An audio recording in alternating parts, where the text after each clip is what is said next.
Ethan Walker's fist slammed against the cabin door hard enough to split his knuckles. Through the gap in the warped boards, he'd watched the widow divide 3 bites of spoiled meat between 2 starving children. The boy had pushed his portion toward his sister. That's when something inside Ethan, something he thought died with his wife, 6 winters back, cracked clean open.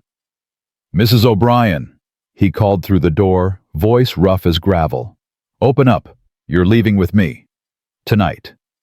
Before we continue this story of survival and second chances in the Wyoming Territory of 1878, hit that subscribe button and ring the bell so you never miss these frontier tales. And drop your city or state in the comments below. I want to see how far Ethan and Maggie's journey travels across this country.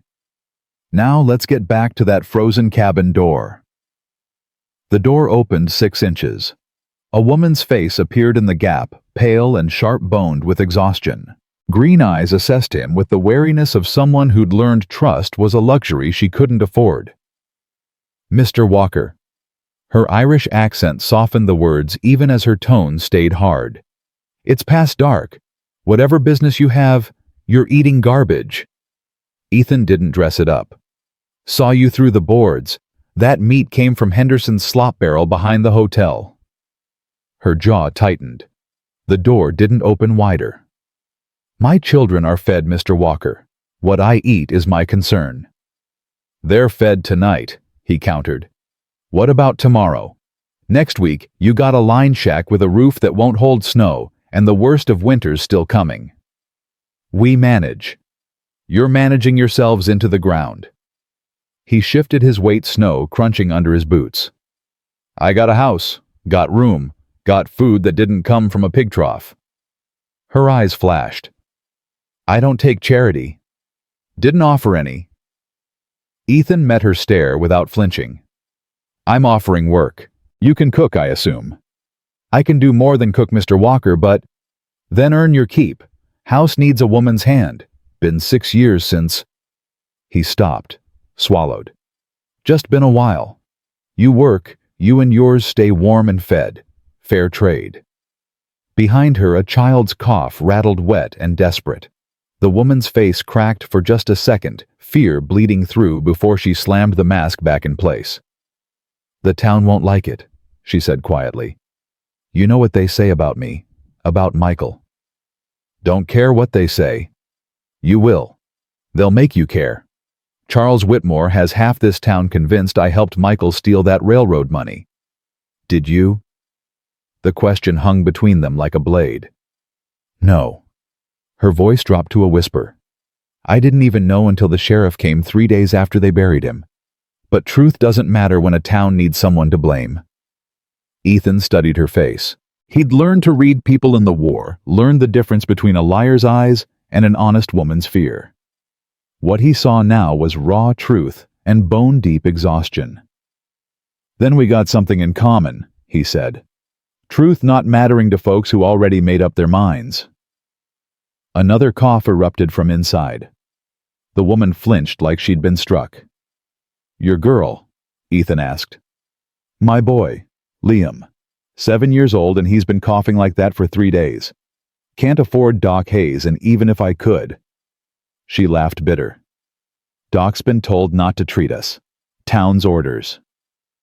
Something cold settled in Ethan's gut. Not surprised, he'd seen Clearwater's capacity for cruelty before. But knowing it and hearing it spoken plain were different things. "Get your things," he said. "Both kids whatever you can carry. We're leaving before this snow gets worse." "Mr. Walker, I can't just—" "You can, you will." He softened his voice just a fraction. "Ma'am, I've seen children die from cold and hunger. Seen it in the war, and I've seen it on this frontier. I won't stand here watching it happen again because you're too proud to accept help." "It's not pride," she whispered. "It's all I have left." "Then bring it with you," Ethan said. "Pride don't keep children warm, but it can keep you standing while you work. I'll take that trade." For a long moment she just stared at him. Then she nodded once, sharp and decisive. 10 minutes, Mr. Walker. We travel light." "Take 20. I'll ready the wagon." She closed the door. Ethan returned to his wagon, checking the team's harnesses with practiced hands. The snow fell heavier, now fat flakes that meant this storm had teeth. Good thing they were leaving when they were. Behind him, the cabin door opened again. The woman emerged first, carrying a small girl bundled in quilts. The child's face was round and solemn brown eyes, too old for maybe 5 years of living. Behind them came the boy Liam, clutching a battered cloth bag. His cough barked out again, rattling his thin chest. "This is everything?" Ethan asked. "Everything that matters." The woman's chin lifted. "I'm Margaret O'Brien. My friends call me Maggie, but you can use Mrs. O'Brien until you've earned the familiar." Despite everything, Ethan felt his mouth twitch. Not quite a smile, but close. "Fair enough, Mrs. O'Brien. Let's get you settled." He lifted Liam into the wagon bed first, wrapping him in the buffalo robes he'd brought. The boy's eyes went wide. "Real buffalo?" he asked, fingers stroking the fur. "Shot it myself 4 winters back, near the Yellowstone. Papa said he'd take me to see the Yellowstone geysers one day." The boy's voice went soft. "Before. Maybe you'll still see them." Ethan didn't make promises he couldn't keep, but he could offer possibilities. "It's not far." He helped Maggie and the girl up next, making sure they were secure before climbing to the driver's bench. Maggie settled beside him without asking, leaving the children in back where they'd be warmer. "You don't have to sit up here," Ethan said. "Can't talk from back there. And if we're to have an arrangement, Mr. Walker, we should establish terms." "Terms." He snapped the reins, starting the team forward. "All right. What terms?" "I work. You said so yourself. Cooking, cleaning, mending. I can do all of it. But I won't be treated like hired help one moment and charity case the next. I need to know what I am in your house." Ethan considered this as they moved onto the main trail out of town. The snow had erased most of the tracks already. "You're a woman who needed work and a safe place for her children," he said finally. "I'm a man who needs help maintaining a ranch house and has room to spare. That's all it is. Until Sunday, when we have to face the town at church. Don't go to church much anymore. They'll come to you then. Charles Whitmore won't let this stand. He's been pressuring me to sign over Michael's land claim, says the bank holds the deed as collateral for the debts." "Does it? I don't know." Her voice cracked slightly. "Michael handled everything. I know he had a claim somewhere north of your property, but I've never seen papers. After he died, Charles showed up with documents, but—" She shook her head. Something felt wrong. He was too eager. Ethan filed that away. Charles Whitmore was a careful man, precise in his dealings. If he was pushing hard, there was a reason. "We'll sort it out," he said. "You don't have to. If you're on my land, your problems are my concern. That's how it works." They rode in silence for a while. The storm pressed closer, wind driving snow into their faces. Ethan could hear the children murmuring and back the girl's voice soft as she told her brother a story about sheep in Green Hills. Ireland, probably from before they crossed the ocean. "Why are you doing this?" Maggie asked suddenly. "The real reason." Ethan kept his eyes on the trail. "Told you already." "You said you won't watch children starve, but there are other hungry families. You didn't ride out for them?" She wasn't wrong. Ethan thought about lying about giving her something simple and clean, but if they were going to live under one roof, she deserved truth. "My wife," he said slowly. "Anna. She died giving birth 6 years back. Baby didn't make it either, son would have been." He paused, throat tight. "For weeks after I didn't eat, didn't sleep right. Just worked myself until I could collapse. Jake, he's my ranch hand. He finally sat me down, made me eat. Said I was killing myself slow." "I'm sorry," Maggie said quietly. "Point is, I know what it looks like when someone's trying to disappear without actually dying.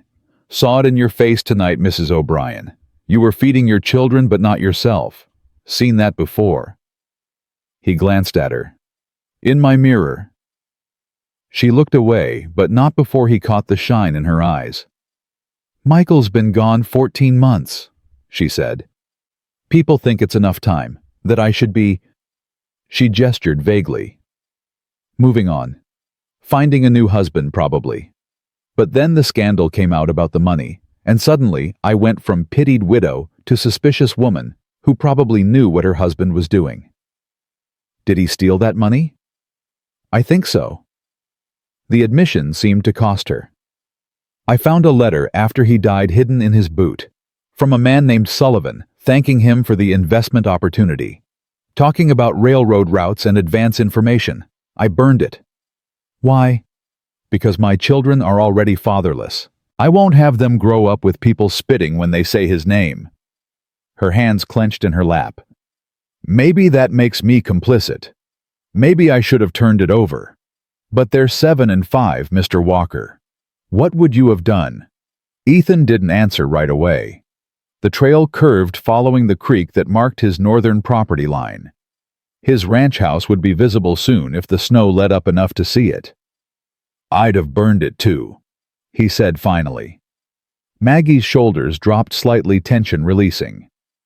But Whitmore knows something, Ethan continued. Or suspects. That land claim of Michael's, where exactly is it? He said it was near Yellowstone Pass. Said it was worthless mountain ground, but Michael was convinced the railroad would come through eventually. He filed the claim 2 years ago. Ethan's jaw tightened. Yellowstone Pass wasn't worthless. Word was the Northern Pacific Railroad was surveying that exact route for a spur line to the future national park. If Michael had inside information and filed early, that claim could be worth a fortune to the right buyer.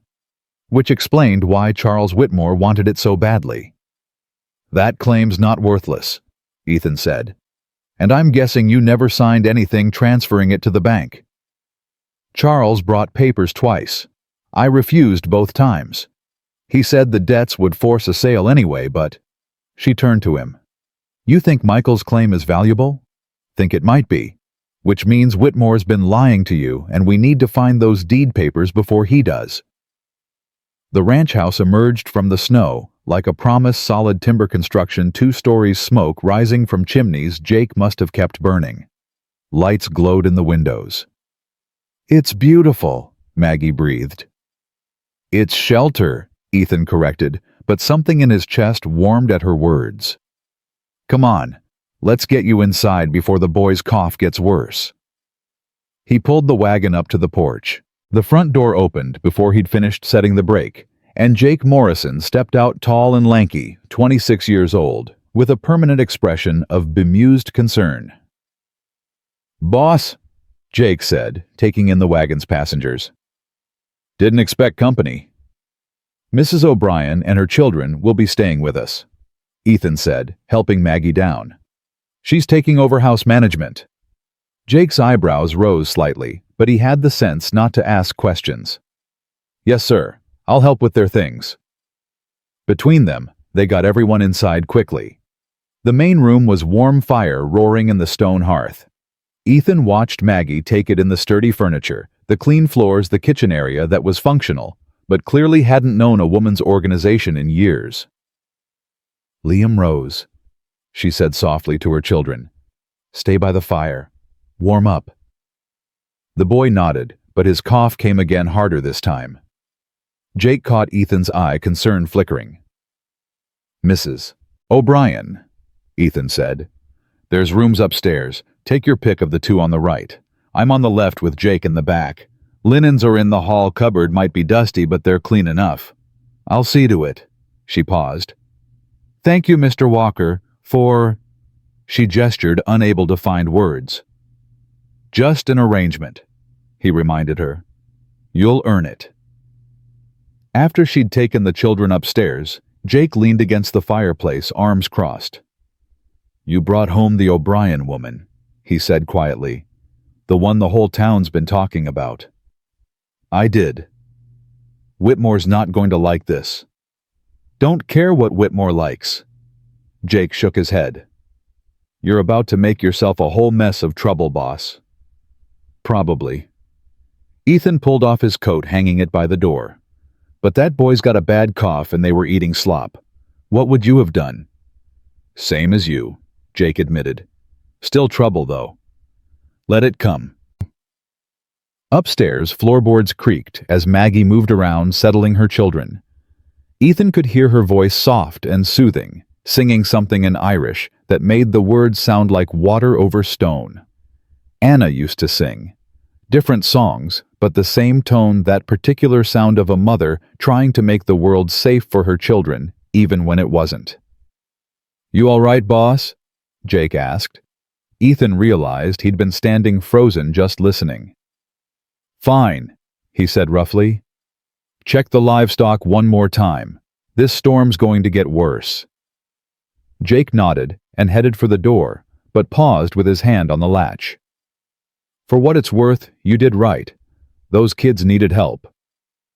After Jake left, Ethan stood alone in the quiet house that suddenly felt different, warmer, somehow more alive. Upstairs, the singing stopped. Small feet padded across floors. A door closed softly. He'd meant what he said about it being an arrangement. Work for shelter. Nothing more complicated. But as he banked the fire for the night and climbed the stairs to his own cold room, Ethan couldn't shake the feeling he'd just done something that would change everything. In her new room, Maggie tucked the quilt around Rose's chin, watching her daughter's eyes drift closed. Liam was already asleep, his breathing easier in the warm air. She sat on the edge of the bed, hands trembling slightly as the day caught up with her. She'd been 3 days from making an impossible choice which child to take to her sister in Denver, and which to leave behind because she couldn't afford train fare for all 3 of them. She'd been measuring out those last decisions, weighing a 7-year-old boy against a 5-year-old girl, trying to determine which one would survive poverty better.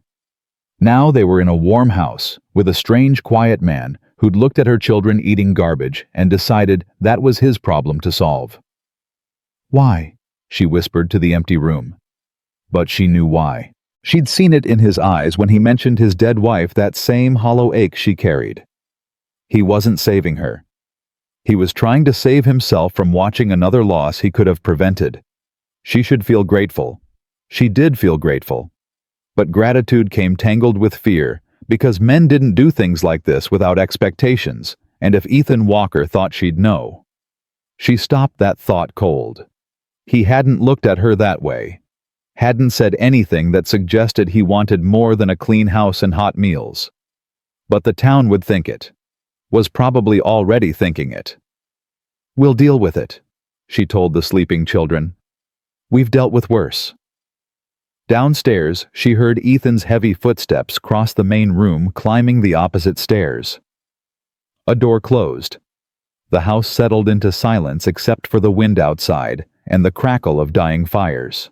For the first time in 14 months, Maggie O'Brien let herself breathe without counting how many breaths she had left before everything fell apart. The storm raged through the night. By morning, 2 feet of new snow had buried the Wyoming Territory, and in the town of Clearwater, Charles Whitmore stood at his office window, watching the white landscape with calculating eyes. Someone had told him Ethan Walker brought the O'Brien woman to his ranch. Brought her children, too. Charles smiled cold and thin. "Fool," he muttered. "Makes it easier." He pulled out a telegraph form and began writing. There were people who needed to know about this development. People who had money invested in seeing that land claim transferred properly.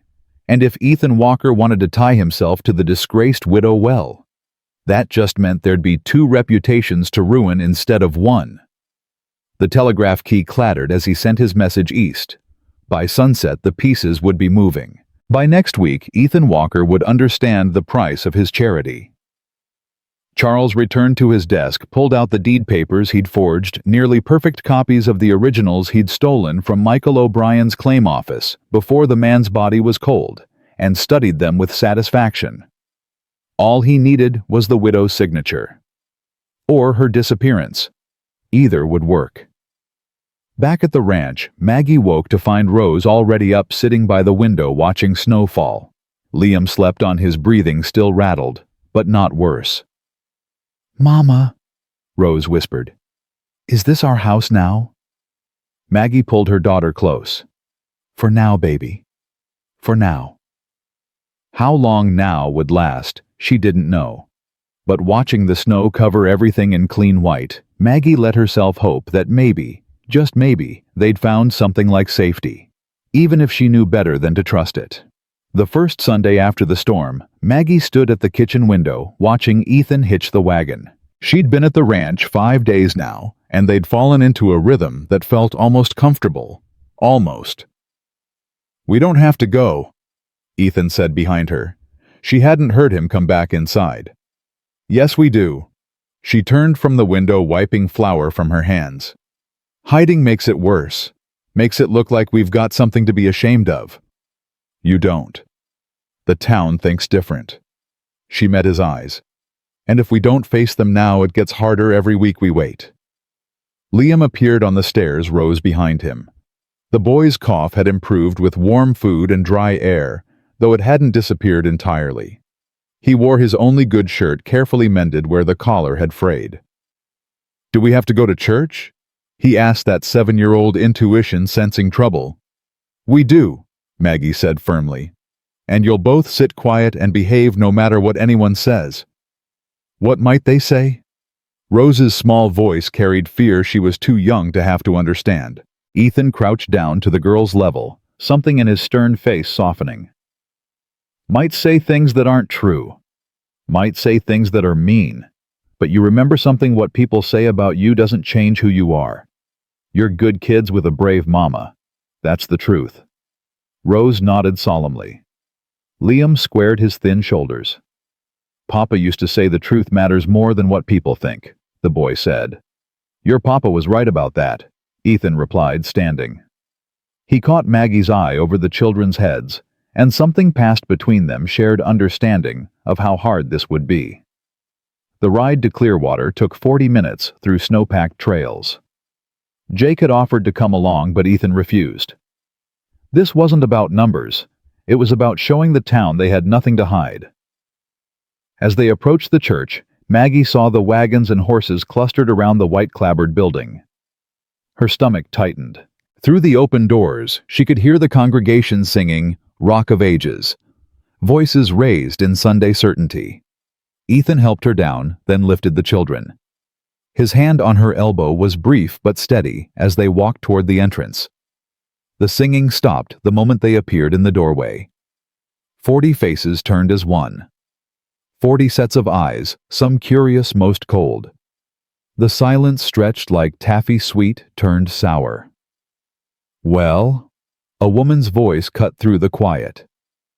Mrs. Hastings, the minister's wife, her tone sharp as winter wind. "Look what the storm brought in." Maggie felt Rose's small hand clutch her skirt. She forced herself to walk forward, head up, eyes straight ahead. Ethan moved beside her, not touching but present a wall between her and the stairs. They found a spot in the back pew. As they sat, conversation erupted in fierce whispers that weren't whispers at all. Brazen, that's what it is. Living in his house, no shame. Those poor children, what they must see. Someone should speak to Ethan, explain what he's bringing on himself. Reverend Thomas stood at the pulpit, face uncertain. He was a young man, maybe 30, who'd only been in Clearwater 2 years. Not long enough to have real authority, not confident enough to silence his congregation. "Let us," he started. Reverend Charles Whitmore stood from his front row seat, turning to face the congregation. "Before we continue, I think we need to address the situation that's disrupted our service." "Charles, I don't think," the Reverend began. "Mrs. O'Brien." Whitmore's voice carried false sympathy. "I understand your circumstances are difficult, but bringing your situation into this church, into this community, shows a profound lack of respect." Maggie's hands clenched in her lap. Beside her, Ethan's jaw tightened, but he stayed silent, waiting. "My situation," Maggie said, her voice steady despite the tremor underneath, "is that I'm a widow trying to feed her children, nothing more." "Your husband stole from good people," someone called from the middle pews, Frank Jenkins, who'd lost money in whatever scheme Michael had run. "Stole from me." "My husband's dead," Maggie replied. "I can't answer for what he did." "But you profited from it," Whitmore pressed. lived on that stolen money. And now you've latched onto Ethan Walker, probably filling his head with lies. That's enough. Ethan's voice cut through the church like an axe through kindling. He stood slowly, and the room went quiet again. You want to talk about Mrs. O'Brien? You talk to me first. Ethan? Whitmore's tone shifted, became reasonable. We're concerned for you. This woman needed work, and I needed help maintaining my ranch. That's the extent of it. Ethan's gaze swept the congregation. Any of you see a problem with that? It's improper, Mrs. Hastings declared. A single woman living with a single man. She's not living with me. She's working for me. Jake's there too as chaperone if that's what worries you. Ethan's voice stayed level but cold. Though I noticed none of you were concerned about propriety when she was starving. Funny how morality shows up after the crisis passes. You don't understand what you're dealing with, Whitmore said, standing now too. Michael O'Brien was involved in railroad fraud. His widow knows things she's not telling, and harboring her makes you complicit. Complicit in what? Ethan challenged. Feeding hungry children. If that's a crime, arrest me. The law will catch up with her eventually, Whitmore continued. And when it does, you'll be tainted by association. Your contracts, your reputation. My reputation is mine to manage. Ethan took a step forward into the aisle. But since we're talking about reputations, Charles, let's talk about that land claim you've been trying to force Mrs. O'Brien to sign over. The one you say is worthless. Whitmore's face went carefully blank. That's a private business matter. Is it because I'm curious why a banker would push so hard for a worthless mountain claim? Unless it's not worthless at all. Ethan's voice dropped, but everyone heard him. Unless you know something about railroad routes that the rest of us don't. A murmur rippled through the congregation. Frank Jenkins leaned forward, suddenly interested. Are you accusing me? Whitmore started. Not accusing. Observing. Ethan turned to address the whole church. Michael O'Brien filed that claim 2 years back. Been hearing rumors the Northern Pacific is surveying for a spur line to Yellowstone. If that's true, that claim would be worth considerable money. Money that belongs to his widow and children, not to a bank that's trying to steal it. You have no proof of any such route, Whitmore snapped, but his composure had cracked. Don't need proof. Just need to ask why you're so desperate to get your hands on it. Ethan looked back at Maggie. She hasn't signed anything and she won't. Those children have a right to their father's legacy, whatever it is. Whitmore's face had gone red. This is ridiculous. Reverend, are you going to allow— I think, Reverend Thomas said quietly, finding his voice at last. We should return to worship. These matters can be discussed after service. But the damage was done. The congregation's attention had shifted. Some still looked at Maggie with suspicion, but others now watched Whitmore with calculation. If there was money in that land claim, if the railroad was really coming through— They filed out after the service in tense silence. Maggie kept the children close, hurrying toward the wagon. But before they could reach it, Doc Hayes stepped into their path. Samuel Hayes was a tall black man in his 50s, gray threading through his hair eyes kind, behind wire-rimmed spectacles. He carried his medical bag in one weathered hand. Mrs. O'Brien, he said, tipping his hat. Heard your boy's been coughing. Maggie hesitated. Doc Hayes had been forbidden to treat them. The town had been clear about that. It's better, she said carefully. Thank you for asking. Mind if I listen to his lungs? Won't charge. He knelt before Liam before she could answer. Son, I'm going to put this against your chest. Take a deep breath for me. Liam looked at his mother. Maggie nodded, and the boy complied. Doc Hayes listened carefully, moving the stethoscope to several positions. Finally, he stood, expression grave. He's got fluid in the lower left lung, not pneumonia yet, but it could turn that way.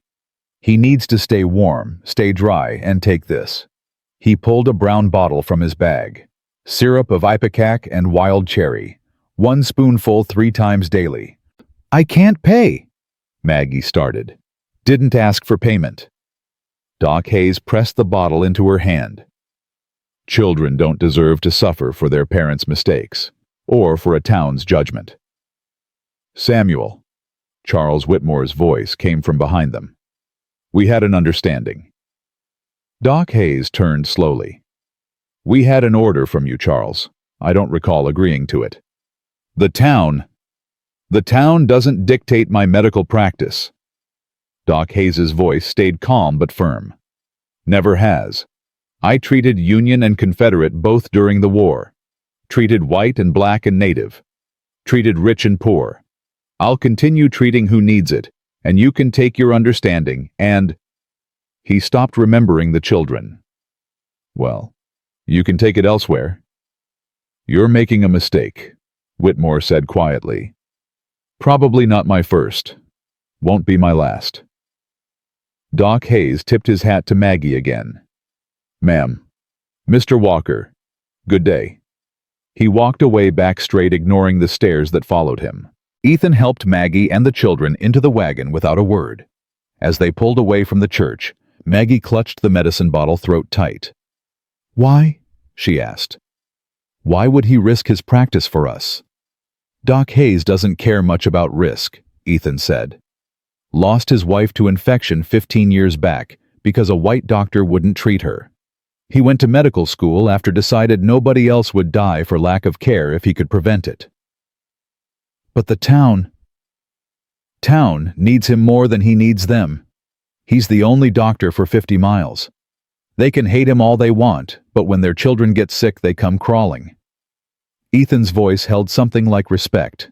He knows it, uses it. They rode in silence for a while. Then Liam spoke up from the back. Mr. Walker, what's complicit mean? Ethan glanced at Maggie, then back at the trail. Means being involved in something wrong, helping it happen. Are you complicit? The boy's voice was small.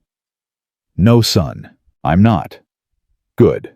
Liam settled back. I don't think you do wrong things.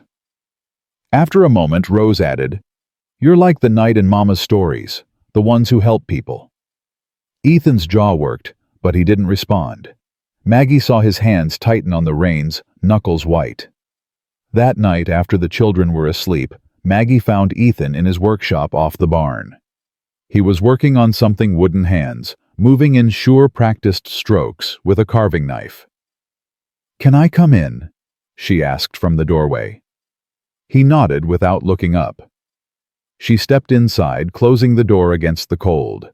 The workshop smelled of sawdust and linseed oil. Lantern light cast warm shadows across tools hung in careful rows. What are you making? She asked. Horse? For Liam. He held it up, a small carved figure, surprisingly detailed. Legs aren't right yet. It's beautiful.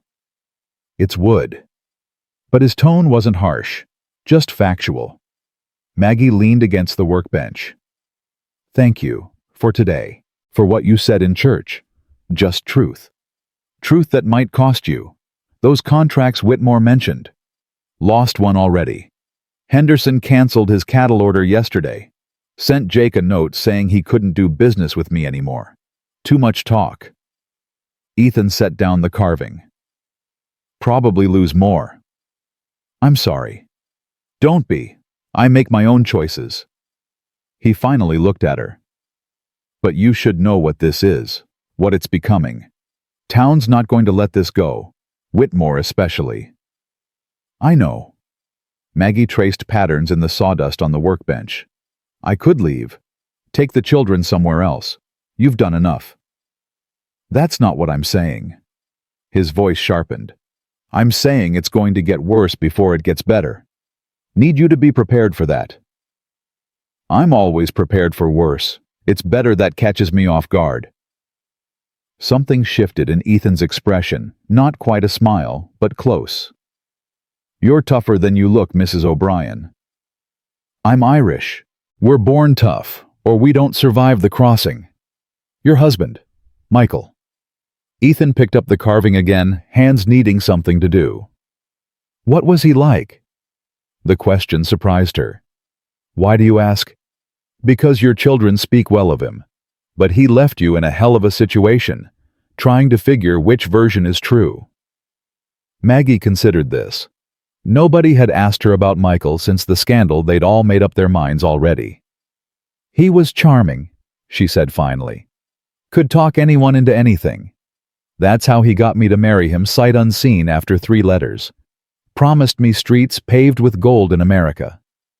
She laughed bitter. I got dirt streets in a mining town instead. Did you love him? I thought I did. Maybe I did at first. She wrapped her arms around herself. But he was always chasing the next opportunity, the next scheme. We never had enough. Even when we had plenty, it wasn't enough. He wanted more. And the railroad fraud.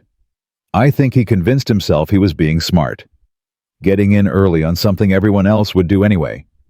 He didn't see it as stealing, saw it as investing. She met Ethan's eyes. That doesn't excuse it. But I don't think he was evil. Just desperate and foolish.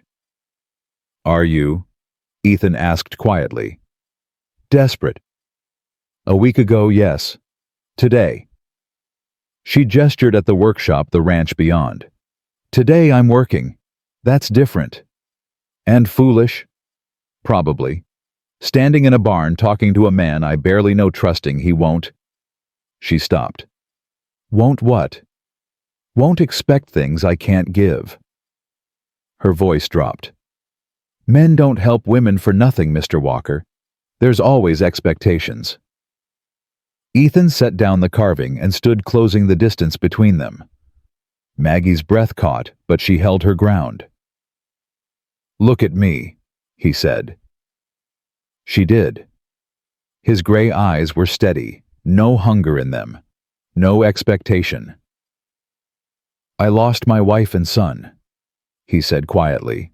Spent 6 years learning to live with that. I'm not looking to replace them, not looking for anything except someone to help manage this ranch so I don't go crazy from loneliness and Jake's terrible cooking.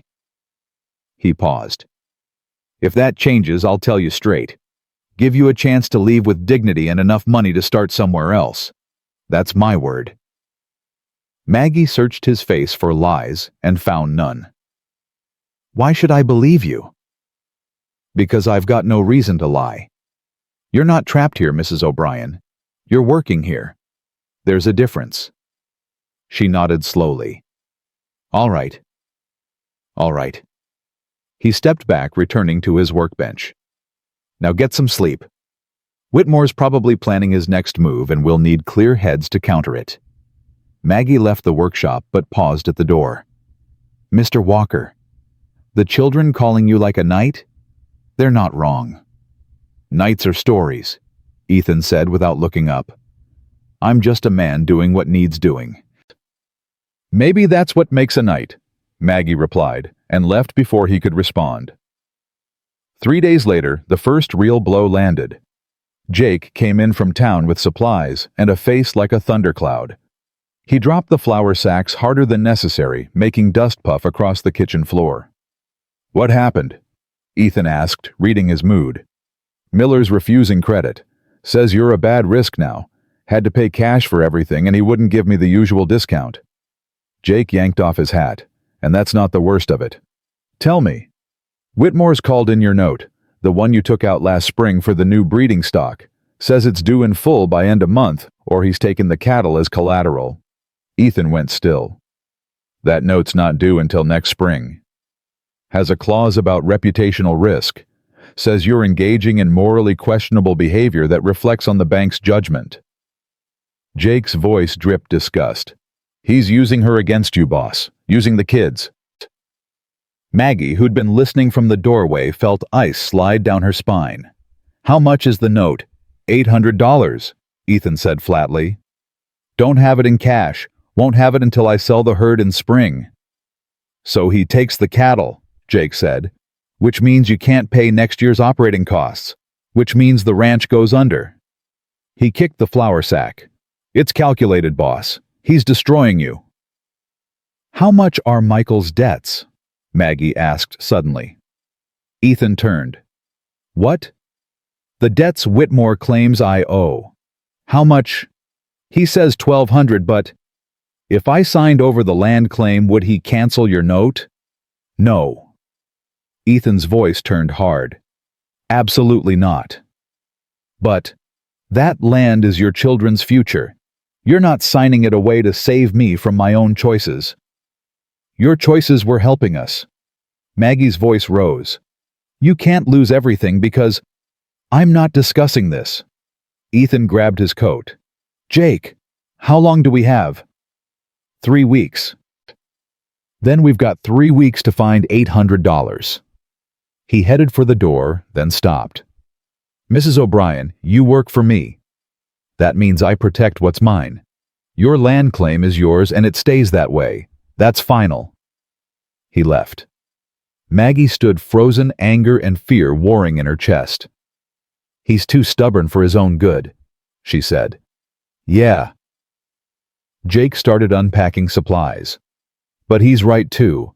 Whitmore wants that claim. Giving it to him just shows him that pressure works. He'll never stop. So what do we do? Jake looked at her, expression serious. We fight. And we don't give an inch. That Sunday, they didn't attend church.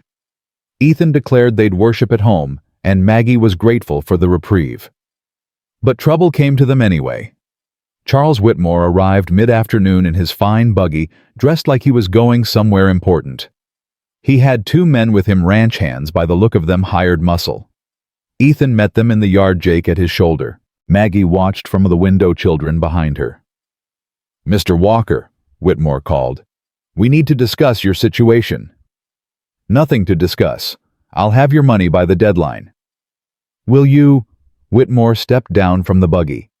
Because I've been asking around. You've lost 3 contracts this week. Henderson Morrison and the freight company all canceled. Nobody wants to do business with a man harboring a scandal. That's my problem, not yours. It becomes my problem when you default on your loan. Whitmore pulled out papers. I've also discovered some interesting things about your property deed.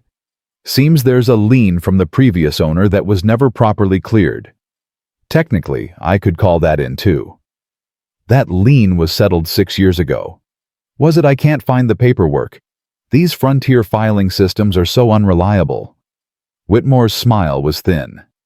But I'm a reasonable man. I have a solution that benefits us both. Let's hear it. Sign over, Mrs. O'Brien's land claim to me. I'll cancel your note, clear the mysterious lien, and we all move forward. The widow can stay as long as you want. I don't care about town gossip. No, Ethan said simply. Mr. Walker, be reasonable? I said no. That claim belongs to her children. It's not mine to give. Whitmore's face hardened. Then you'll lose everything. Your cattle, your ranch, your reputation. All for a woman who's probably been lying to you from the start. Get off my land, Ethan said quietly. You're making a terrible mistake. Won't be my first. Ethan's hand moved to rest on the pistol at his hip, casual but deliberate. Now leave, while it's still just a request. Whitmore held his gaze for a long moment, then nodded to his men. You have 3 weeks, Walker. Then I'm taking everything. They left in a spray of gravel. Jake let out a long breath. He's going to make good on that threat, he said. I know. So what's the plan? Ethan watched the buggy disappear down the trail. We find that railroad survey information, prove what Whitmore's really after. Once we do that, we've got leverage. How? Not sure yet. Ethan turned back to the house. But I'm working on it. Inside, Maggie met him at the door. I heard all of it. Figured you did. I can't let you lose everything for us. You're not. I'm choosing this. He looked past her to where the children sat at the kitchen table, Liam teaching Rose how to write letters. They're children. They deserve better than what this town's been giving them. If protecting that cost me contracts or money or whatever else, that's my choice to make. But, no buts, Mrs. O'Brien. We're in this now, all the way through. His voice softened slightly. Besides, I've been thinking about selling this place anyway. Maybe it's time for a fresh start somewhere else. Montana, maybe. Or Oregon. You don't mean that. Don't I? He moved past her toward his office. Sometimes the thing you think you can't live without is the thing holding you back.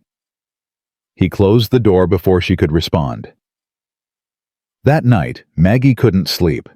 She lay in her bed listening to the house settle, thinking about everything Ethan stood to lose. Everything he was losing day by day because he'd seen her children eating garbage and decided that was unacceptable. The kind of man who did that, who threw away his security for strangers, was either a fool or something far more rare. Maggie suspected she knew which one he was, and that knowledge scared her more than anything Whitmore could threaten. Because you couldn't accept that kind of sacrifice without owing something in return. And she'd sworn after Michael died that she'd never owe anyone anything again. But promises were easier to make than keep, she was learning, especially when the man you'd sworn not to need was carving toys for your son in a workshop full of sawdust and quiet kindness. The next morning dawned cold and clear. Maggie rose before sunup to find Ethan already gone. Jake said he'd ridden out before first light wouldn't say where he was going. He returned at sunset, horse-lathered face grim.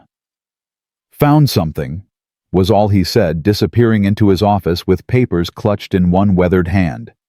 And in town, Charles Whitmore received a telegram that made him smile for the first time in days. The railroad survey team had officially filed their route plan. It went straight through the O'Brien claim exactly as he'd suspected. All he had to do now was wait. Wait for Walker to break. Wait for the widow to crack. 3 weeks. He could wait 3 weeks. He'd been waiting for 2 years already. What was 21 more days? The papers Ethan brought back spread across his office desk like accusations. Survey maps, railroad correspondence, claim filings, all of it pointing to the same truth.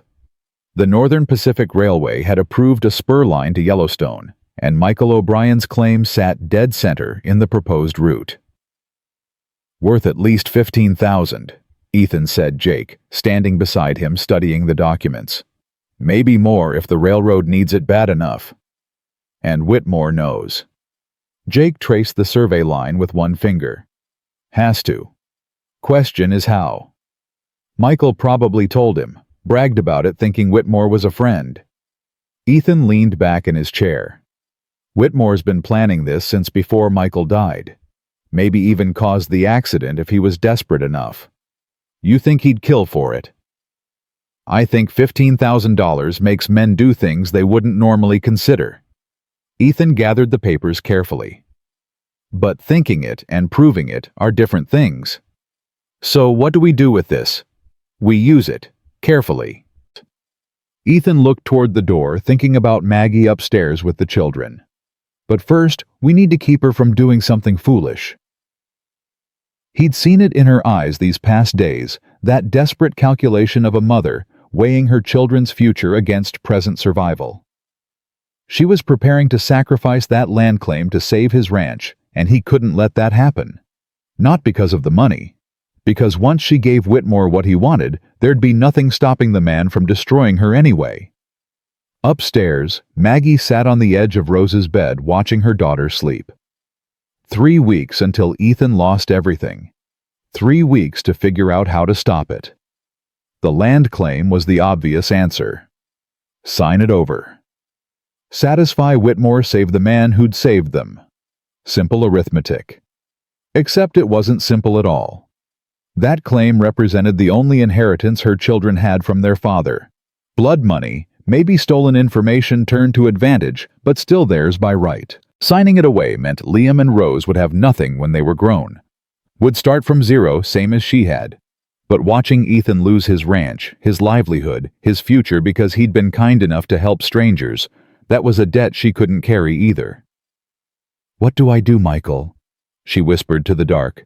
"What would you want me to do?" No answer came. It never did. Michael was 2 years in the ground, and the mess he'd left behind kept growing like poison ivy, choking everything it touched. A soft knock interrupted her thoughts. Ethan's voice came through the door low and careful. "Mrs. O'Brien, need to speak with you."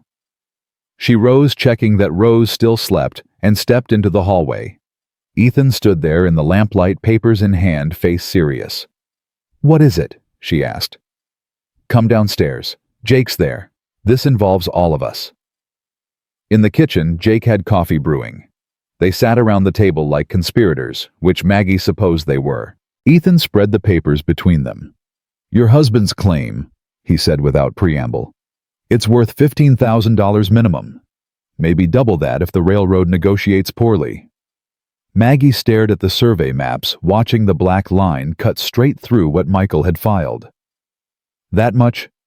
That much. Which means Whitmore's been lying about everything. The claim isn't worthless. The debts he's claiming probably don't exist or are inflated. He's been trying to steal from you since the day Michael died." "Why are you telling me this?" But she knew, saw it in his face. "Because you're thinking about signing it over to save my ranch, and I need you to understand what you'd be giving up. It's not just your ranch, it's your life, everything you've built."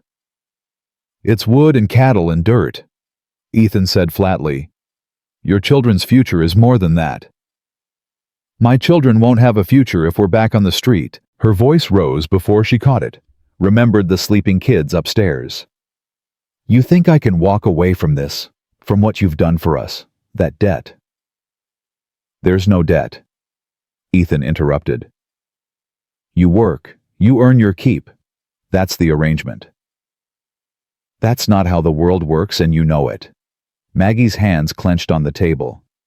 "Men don't sacrifice everything for nothing. There's always a cost."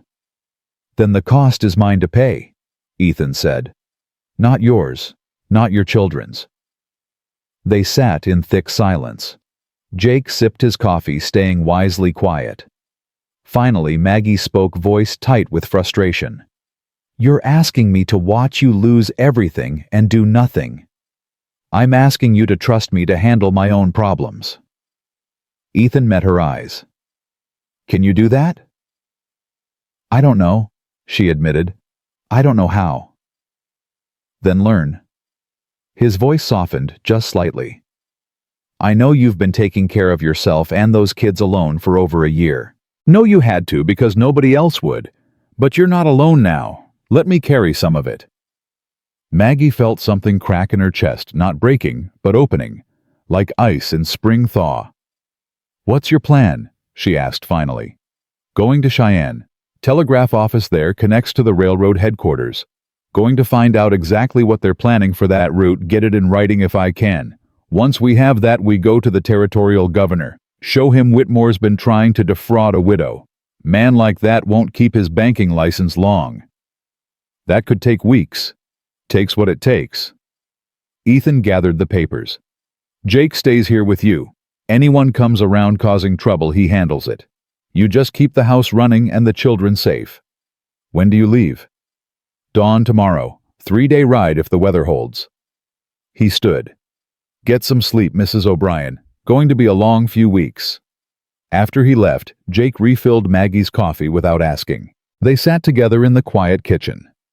"He's going to fight for you," Jake said eventually. "All the way to broke if that's what it takes. You know that, right?" "I know. That was the problem. Question is, what are you going to do about it?" Maggie turned her cup in her hands, watching the liquid swirl. "I don't know what you mean." "Sure you do." Jake's voice stayed gentle. "You're scared. Not of Whitmore or the town. Of him. Of what it means if you let yourself believe someone might actually be on your side. You're awful perceptive for a ranch hand. My mama didn't raise a fool." He smiled slightly. "Just saying sometimes the scariest thing is accepting help, especially when you've learned not to trust it. Your mama sounds wise. She was. Died when I was 15, but she taught me plenty before then." Jake stood stretching. "I'm heading to bed. You should too. Tomorrow starts whether we're ready or not." Alone in the kitchen, Maggie let herself sit with the fear Jake had named so precisely. Because he was right, Ethan terrified her in ways Whitmore never could. Whitmore was a known threat, predictable in his cruelty. But Ethan's kindness, his steady refusal to ask for anything in return, that was dangerous territory. If she let herself rely on him, need him, trust him. What happened when it all fell apart? Because in her experience, it always fell apart eventually. Better to keep the walls up. Safer. But watching him prepare to ride 3 days through winter cold to protect her children's inheritance, Maggie wondered if safe was the same as right. Ethan left before sunrise. Saddlebags packed, rifle secured to his saddle.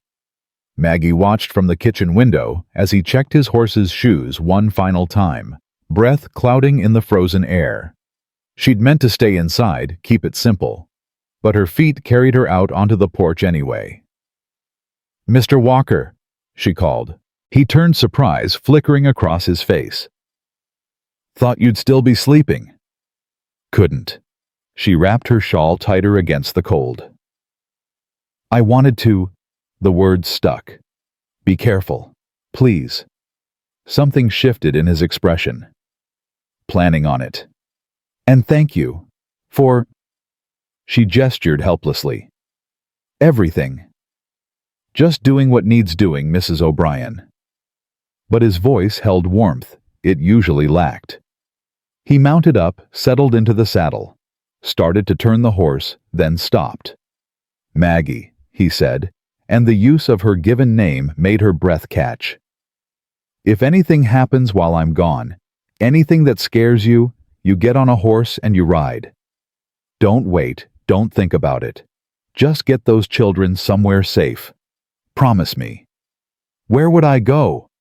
"Doc Hayes, he'd help, or the telegraph office, wire the territorial marshal. But you don't stay here and face trouble alone. Understand?" She nodded, throat too tight for words. Ethan held her gaze for a moment longer, then rode out, horse's hooves crunching through snow. Maggie watched until he disappeared around the bend, then returned inside to find Jake making breakfast. "He'll be fine," Jake said without looking up. "Ethan survived worse than a winter ride." "I know." But she couldn't shake the feeling of dread settling in her stomach. The first 2 days passed quietly. Maggie fell into routine cooking, cleaning, teaching the children their letters. Liam's cough continued improving with Doc Hayes's medicine.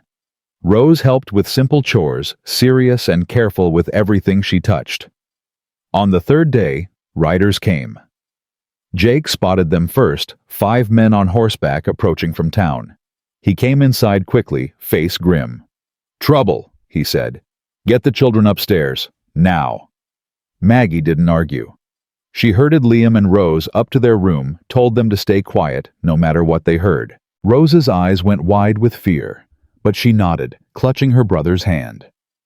Back downstairs, Jake had positioned himself by the door, rifle ready but not raised. Visible but not threatening.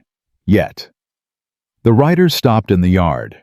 Charles Whitmore led them, flanked by 4 hired men who looked like they knew their way around violence. One of them Maggie recognized, Bull Hendricks, who'd done time for cattle rustling before finding work as Whitmore's enforcer. "Mrs. O'Brien," Whitmore called. "I know you're in there. Come out, please. We need to have a conversation." Jake opened the door but stayed in the frame, blocking entry. "Mr. Walker's not here. Whatever business you have can wait till he returns." "My business is with the widow, not Walker." Whitmore dismounted, brushing trail dust from his coat. "Mrs. O'Brien, be reasonable. Come out and talk like adults." Maggie stepped into view behind Jake. "Say what you came to say, Mr. Whitmore." "I've been patient, very patient. But patience has limits." He pulled papers from his coat. "These are the debts your husband left. $1,200 itemized and verified, along with a court order to seize property in payment. Your land claim being the only property you possess. That claim belongs to my children. Children can't own property. As their guardian, you'll sign it over." He held up the papers. "Or I take Walker's cattle in 3 days, and you'll be homeless again. Is that what you want?" "What I want is for you to leave us alone." "Not an option." Whitmore's voice hardened. You're going to sign Mrs. O'Brien. Question is whether you do it now peacefully, or whether we have to make things unpleasant. Jake's rifle came up slightly. You're threatening a woman and children on private property. That's a good way to get shot. You're one man. Bull Hendricks said, his voice like gravel in a bucket. We're 5, and we ain't leaving without that signature. Then I guess we got ourselves a situation, Jake replied, utterly calm. For a long moment, nobody moved. Maggie's heart hammered against her ribs. Upstairs she could hear Rose crying softly, trying to stay quiet. Then hoofbeats sounded on the trail, another rider coming fast. Everyone turned. Doc Samuel Hayes rode into the yard on his gray mare Black Bag secured behind his saddle. He took in the scene with one quick glance. Gentlemen, he said, mildly dismounting. Looks like I arrived at an interesting time. This doesn't concern you, Samuel, Whitmore said. Doesn't it? I'm here to check on young Liam's lungs. That's my concern. Doc Hayes walked straight through the group of men like they weren't pointing rifles at each other. Mrs. O'Brien, shall we see to your son? Doc, this isn't... Maggie started. Medical emergency, Doc Hayes said firmly. Takes precedence over business disputes. Mr. Whitmore. I'm sure whatever you need can wait 30 minutes while I examine my patient. He walked up the porch steps, nodded to Jake, and waited for Maggie to let him inside. She did, because what else could she do? Doc Hayes's calm authority had shifted something in the yard's tension. Upstairs, he examined Liam with professional thoroughness, listening to the boy's breathing, checking his color, asking questions. But he kept his voice low, meant for Maggie's ears alone. How long has Whitmore been threatening you? Since Michael died. Today's the worst, though. He brought men. Men he'll use if he thinks he can get away with it. Doc Hayes packed his instruments. You need help, Maggie. Real help. Where's Ethan? Cheyenne. Won't be back for days. Then we buy you those days. He stood hands steady, despite the danger downstairs. I'm going to tell Whitmore that Liam needs constant medical supervision for the next week. Pneumonia risk. If he pushes back, I'll threaten to report to the Territorial Health Board that he's interfering with medical treatment. That's a federal offense in an epidemic year. Is it an epidemic year? It is, if I say it is. I'm the only doctor for 50 miles. He smiled slightly. Advantage of being indispensable, I can lie with impunity when it serves the greater good. Doc, you don't have to. Yes, I do. Because I'm tired of watching this town destroy good people. He headed for the door. Stay up here. Let me handle this. Downstairs, Doc Hayes's voice carried clear authority. Mr. Whitmore, I'm placing this household under medical quarantine. The boy shows signs of developing pneumonia, possibly contagious. Nobody enters or leaves without my explicit permission for the next 7 days. That's ridiculous, Whitmore sputtered. You're making this up. Are you questioning my medical judgment because I'm happy to file a formal complaint with the Territorial Board? They take interference with quarantine procedures very seriously, especially from civilians with financial motives. Doc Hayes's voice stayed pleasant, but steel ran underneath. Unless you'd like to spend the next 6 months explaining yourself to federal health inspectors. Whitmore's face went red. This is obstruction. This is medicine. Now I suggest you and your men leave before you expose yourselves to potential infection. Pneumonia's particularly dangerous for men your age, Charles. Bull Hendricks shifted nervously. Boss, if it's catching... It's not catching, Whitmore snapped. But he was already backing toward his horse. Fine, 7 days. But after that, Mrs. O'Brien, you're out of excuses and out of time. They rode out, dust and anger trailing behind them. Doc Hayes watched them disappear before allowing himself a slight smile. That bought you a week, he told Jake. After that, I can't help much more. Whitmore will figure out I'm bluffing. Week's all we need. Ethan should be back by then. Jake lowered his rifle. That was quick thinking, Doc. That was desperation dressed up as authority. But it worked. He called up the stairs. Maggie, You can come down. They're gone." She emerged children behind her. Liam looked worried. "Am I really sick, Doc Hayes?" "You're getting better every day, son. But sometimes we have to tell stories to keep bad men away." He knelt to the boy's level. "That all right with you?" Liam nodded seriously. "Papa used to say sometimes the truth is whatever keeps your family safe." "Your papa was a complicated man," Doc Hayes said carefully. "But he wasn't wrong about that." After Doc Hayes left, promising to return in 2 days to check on his patient, Maggie found herself alone with Jake while the children napped upstairs. "This is getting worse," she said quietly. "Whitmore's not going to wait much longer, and when Ethan gets back—" She couldn't finish. "When Ethan gets back, we'll have leverage," Jake said. "Trust him, Maggie. He knows what he's doing." "I'm trying. But Jake, what if we're wrong? What if Whitmore wins? Then we lose property and money. But we don't lose what matters." He met her eyes. "Those kids upstairs are still breathing. You're still standing. That's winning in my book." "That's surviving, not the same thing." "Sometimes surviving is all the winning you get," Jake said, "and sometimes that's enough." That night, Maggie sat up late staring at the land claim papers Ethan had left for safekeeping. $15,000. More money than she'd ever imagined having. Enough to give Liam and Rose real futures education opportunities, choices she'd never had. But only if she could hold on to it. Only if Ethan's plan worked, and if it didn't. She thought about Michael, about the choices he'd made chasing easy money, about how desperation made people do things they couldn't take back. Was she any different? Wasn't she considering signing away her children's inheritance to save a man she barely knew? Except she did know him. Knew the way he carved toys in lamplight. Knew the gentleness in his voice when he spoke to frightened children. Knew the set of his jaw when he faced down a corrupt banker in church. Knew that he'd ride 3 days in winter cold to protect her family, expecting nothing in return except the chance to do the right thing.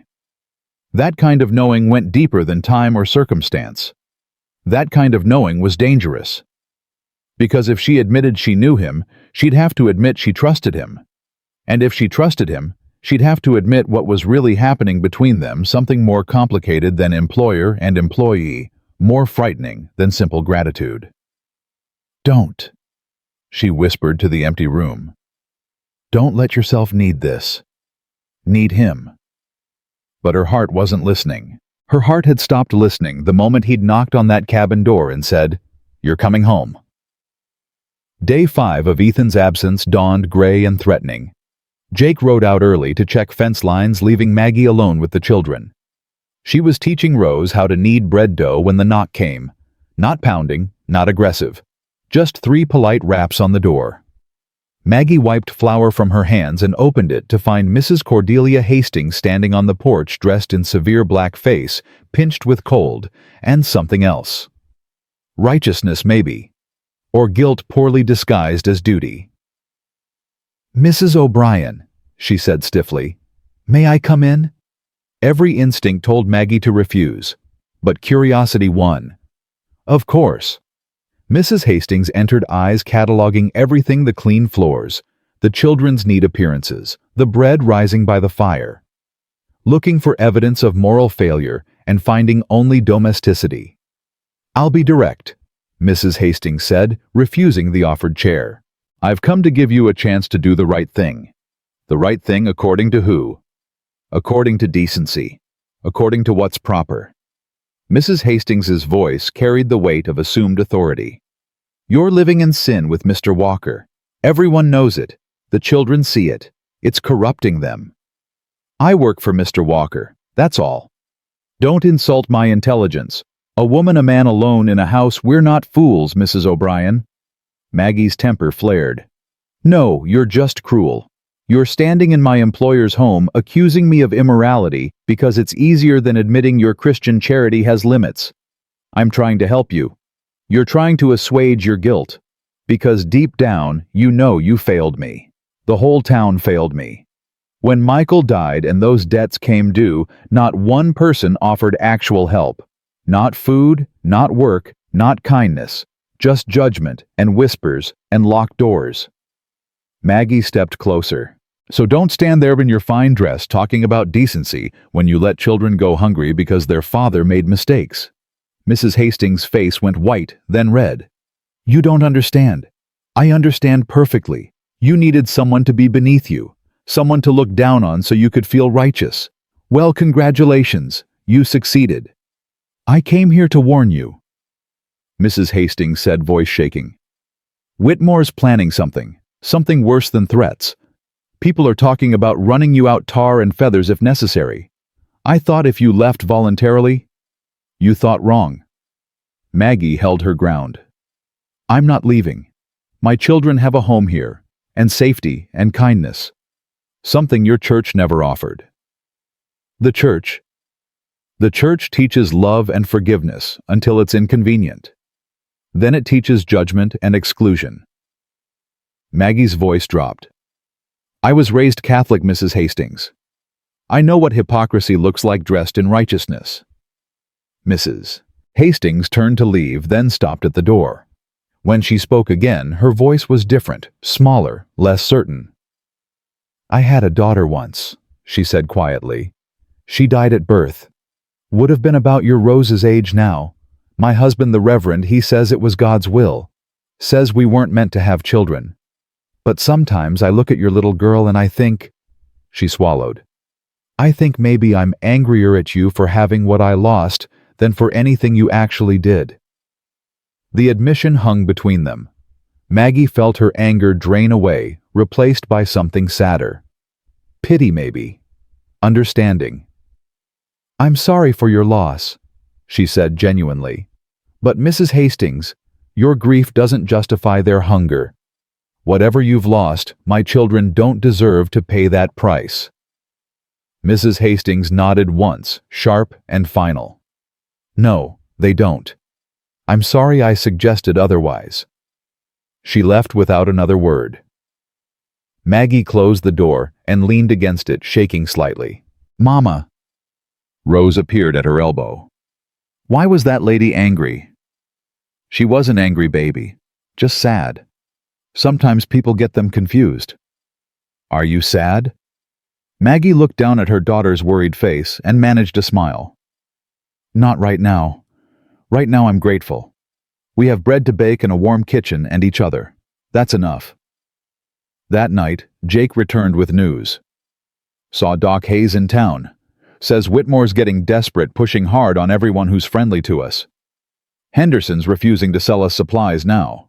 Miller's the same. We're running low on flour and sugar.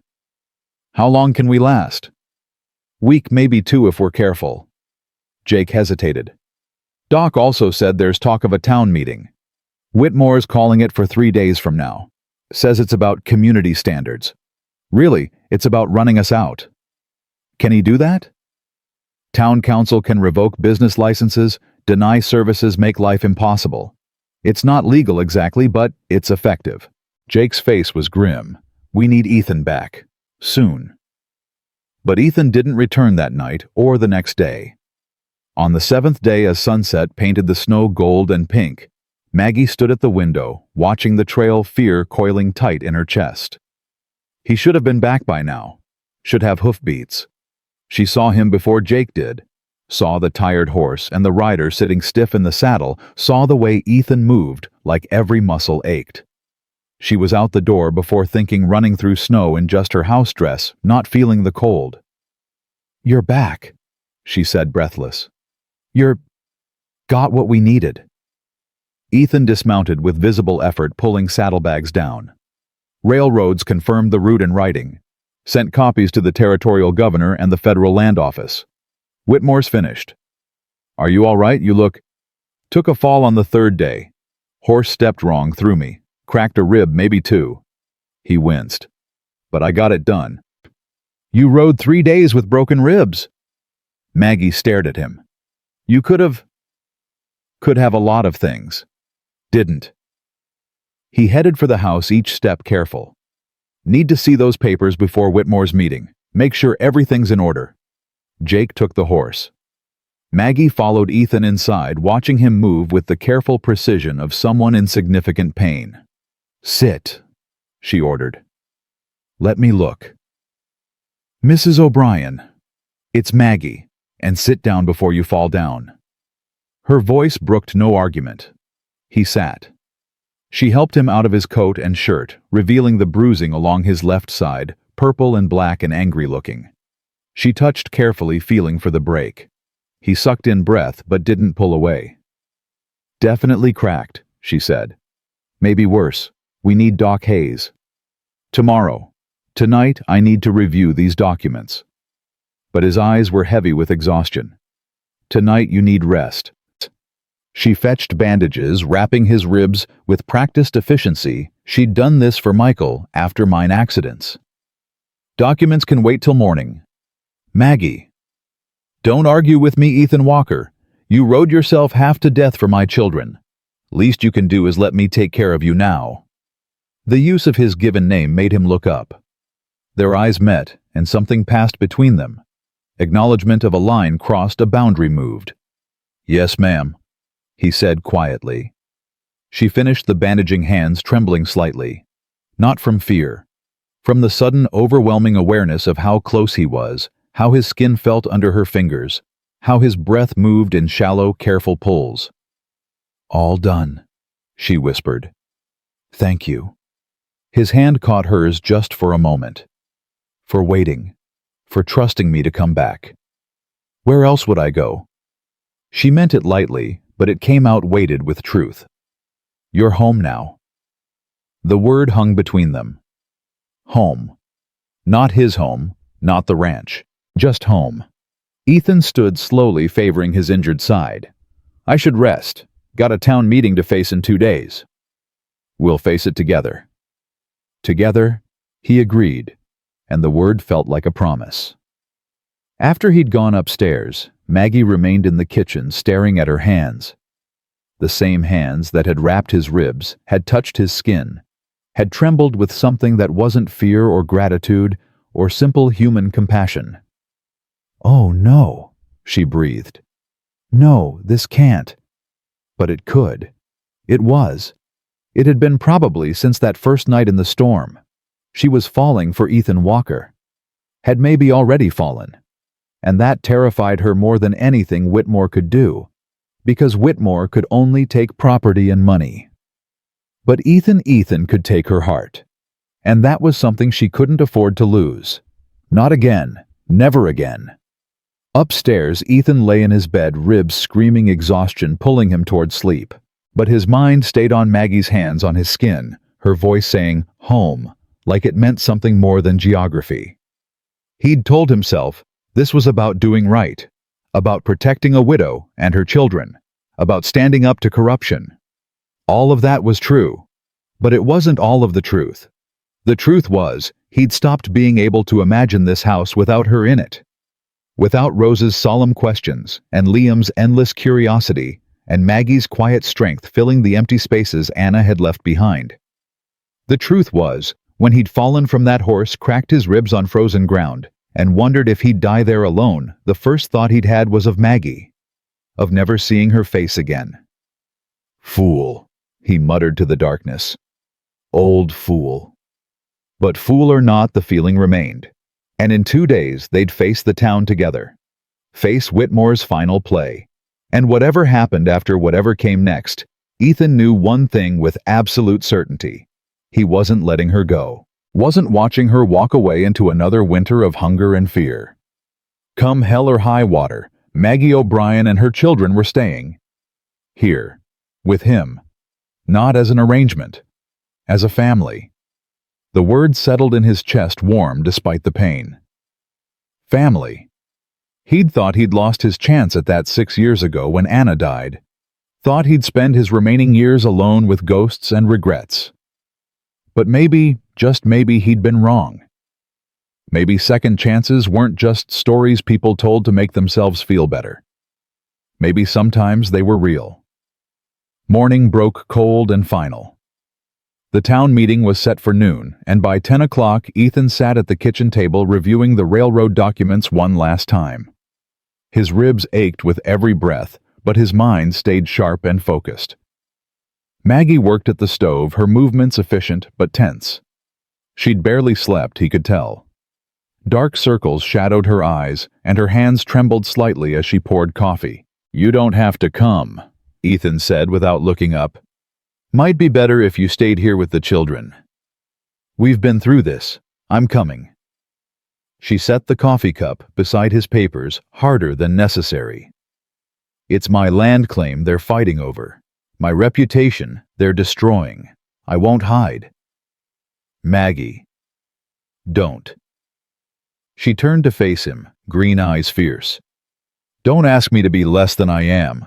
I've spent 14 months being quiet, being small, trying not to cause trouble. Look where it got me. Maybe it's time I cause some trouble." Despite everything, Ethan felt his mouth twitch. That's the Irish coming out. That's the mother coming out. Nobody threatens my children and expects me to stay silent. She crossed her arms. Besides, they need to see us together, need to understand we're not backing down. Jake appeared in the doorway dressed in his Sunday best, which wasn't saying much, but he'd made an effort. "Doc Hayes sent word. He'll be at the meeting standing with us. Said to tell you he's prepared to make a medical statement regarding community health standards." "What's that mean?" Maggie asked.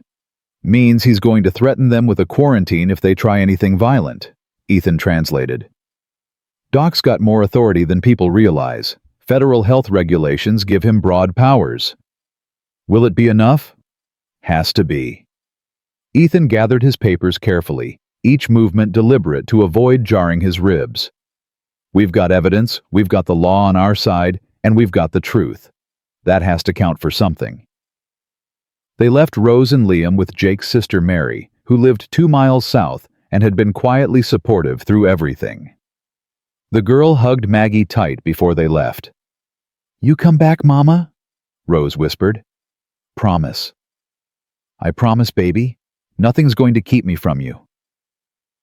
Maggie kissed her daughter's forehead, then Liam's. "You be good for Miss Mary, understand? We will." Liam looked at Ethan. "Are you going to make the bad men stop?" Ethan knelt carefully, meeting the boy's eyes. "Going to try my best, son. Papa used to say trying wasn't good enough. You had to win. Your papa wasn't wrong, but sometimes trying is all you can do, and you have to trust that's enough." He stood ruffling Liam's hair. "We'll be back before supper." The ride to town felt longer than it was. Maggie sat beside Ethan on the wagon bench, close enough that their shoulders almost touched. Neither spoke much, but the silence felt companionable rather than tense. "Whatever happens today," Ethan said as Clearwater came into view, "you need to know something." "What?" "You're not alone in this. Not anymore. Whatever they say, whatever they do, you've got someone standing with you. Remember that." Maggie's throat tightened. "Ethan, just wanted you to know." He guided the wagon toward the church where wagons and horses already clustered thick. "Come on, time to face the music." The church hall was packed, seemed like every adult in Clearwater had turned out. Maggie felt 40 pairs of eyes track them as they entered. Some hostile, some curious, a few sympathetic. Mrs. Hastings sat near the front face, carefully neutral. Frank Jenkins glared openly. Bull Hendricks lounged against the back wall, arms crossed, looking like he hoped for violence. Charles Whitmore stood at the front beside Reverend Thomas' papers, spread before him on a table. He smiled when he saw them, cold and confident. "Mr. Walker, Mrs. O'Brien, so glad you could join us." "Wouldn't miss it," Ethan replied evenly. He and Maggie took seats near the middle, Doc Hayes sliding into the pew beside them with a small nod. Reverend Thomas called the meeting to order, voice uncertain. He was in over his head and knew it. "We're here to discuss community standards and concerns raised by Mr. Whitmore regarding—" "Let's not dance around it, Reverend," Whitmore interrupted smoothly. "We're here because Mr. Walker is harboring a woman of questionable morals and her children, and it's affecting the moral character of our town." Questionable morals. Maggie stood before Ethan could stop her. Please, Mr. Whitmore, enumerate my moral failings for the assembly. Your husband was a thief. My husband's been dead 14 months. I'm not responsible for his crimes. You benefited from them, lived on stolen money. Whitmore's voice stayed calm, reasonable. And now you've insinuated yourself into Mr. Walker's household, taking advantage of his grief and isolation. I work for Mr. Walker. I cook, clean, and maintain his household in exchange for room and board. That's not insinuation. That's employment. Employment. Whitmore laughed shortly. Is that what we're calling it, Mrs. O'Brien? You're an unmarried woman living under the same roof as an unmarried man. There's a word for that arrangement, and it's not employment. Angry murmurs rippled through the crowd. Maggie felt heat rise in her face, but she held her ground. The word is survival, she said clearly. My children were starving. Mr. Walker offered work. I accepted. If that offends your delicate sensibilities, Mr. Whitmore, perhaps you should examine why you'd prefer children go hungry rather than see a widow employed. This isn't about employment, Whitmore pressed. This is about you manipulating Mr. Walker into protecting you from your late husband's debts. Debts you're legally obligated to pay. Show me the debts. Ethan stood now, pulling papers from his coat. Show everyone here the legal documentation of these supposed obligations. Whitmore hesitated just for a second. I have the papers. I'm sure you do. But are they real? Ethan's voice carried to every corner of the room. Because I've been to Cheyenne, Mr. Whitmore. I've seen the territorial records. And I can't find any legal filing of debts against Mrs. O'Brien. Can't find any court judgment, any promissory notes, any evidence that she owes you or anyone else a single dollar. The crowd's murmur changed tone, confusion now, instead of anger. That's because the debts are held privately, Whitmore started. Private debts require documentation, contracts, something that would hold up in territorial court. Ethan spread his papers on a nearby pew. Yet when I searched the records, I found nothing. What I did find was very interesting, though. Want to know what it was? Whitmore's face had gone carefully blank. This is irrelevant. I found that Michael O'Brien filed a land claim 2 years ago. Piece of mountain property north of here near Yellowstone Pass. You told Mrs. O'Brien that claim was worthless, didn't you? That it was just rocky ground nobody wanted. It is worthless. Then why does this railroad survey map show the new spur line running straight through it? Ethan held up the document turned so the crowd could see the marked route. Why does this letter from Northern Pacific Railroad headquarters indicate they're prepared to pay top dollar for right-of-way access through that exact claim? Silence dropped like a stone. Every eye was fixed on Ethan now. That claim is worth $15,000 minimum, Ethan continued. Maybe more. And you've been trying to steal it from a widow and her children by inventing debts that don't exist and threatening her when she wouldn't sign. That's a lie, Whitmore said, but his voice had lost its confidence. I was trying to help her. Help her? Doc Hayes stood medical bag in hand. Charles, I was there when you told her the claim was worthless. I heard you pressure her to sign it over. That's not help, that's fraud. You have no proof. I have this. Ethan held up another document. Copy of a telegram you sent to Northern Pacific Railroad 2 weeks after Michael O'Brien died. Telegram where you offered to secure the land claim for them in exchange for a finder's fee. 20% of the final purchase price by my math. That's $3,000 you stood to make off a widow's desperation. The crowd erupted. Voices rose in anger, some directed at Whitmore, some still at Maggie, but the tide had shifted. Frank Jenkins stood up, face red. You told me that O'Brien woman knew about her husband's stealing, he shouted at Whitmore. You said she helped him do it. Was that a lie too? I never said. You implied it, Mrs. Hastings said quietly, but her voice carried.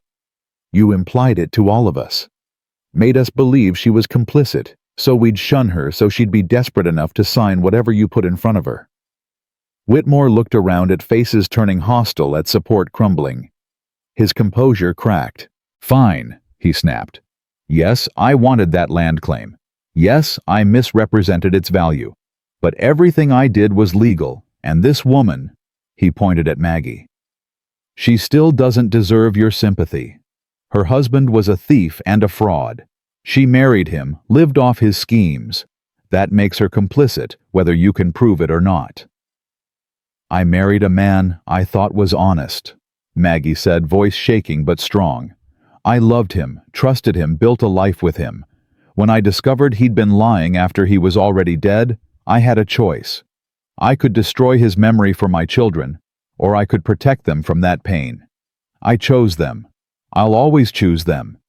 If that makes me complicit in your eyes, Mr. Whitmore, I can live with that. Can you live with trying to steal from children? The question hung in the air. Whitmore opened his mouth, closed it again. Reverend Thomas finally found his voice. I think we've heard enough. This meeting was called to discuss community standards, but it seems we need to examine whose standards are in question. Mr. Whitmore, you've made serious accusations without evidence, and if Mr. Walker's documents are genuine, may have engaged in fraudulent behavior yourself. I suggest nothing's been proven, Whitmore interrupted. Walker's papers could be forgeries. They're not. A new voice spoke from the back of the room. Everyone turned to see a tall man in a suit standing in the doorway, badge glinting on his coat. Deputy U.S. Marshal Thomas Brennan. I've been investigating reports of land fraud in this territory for 3 months. Mr. Walker's documents are genuine. I verified them myself when he brought them to the territorial office. Maggie felt Ethan's hand brush hers, brief and reassuring. Marshal Brennan walked forward, boots echoing in the silent hall. Mr. Whitmore, I have questions about several land transactions you've brokered in the past 2 years. I'm going to need you to come with me. This is outrageous, Whitmore sputtered. I'm a respected businessman. You're a man under investigation for fraud. Now you can come willing, or I can arrest you here in front of everyone. Your choice.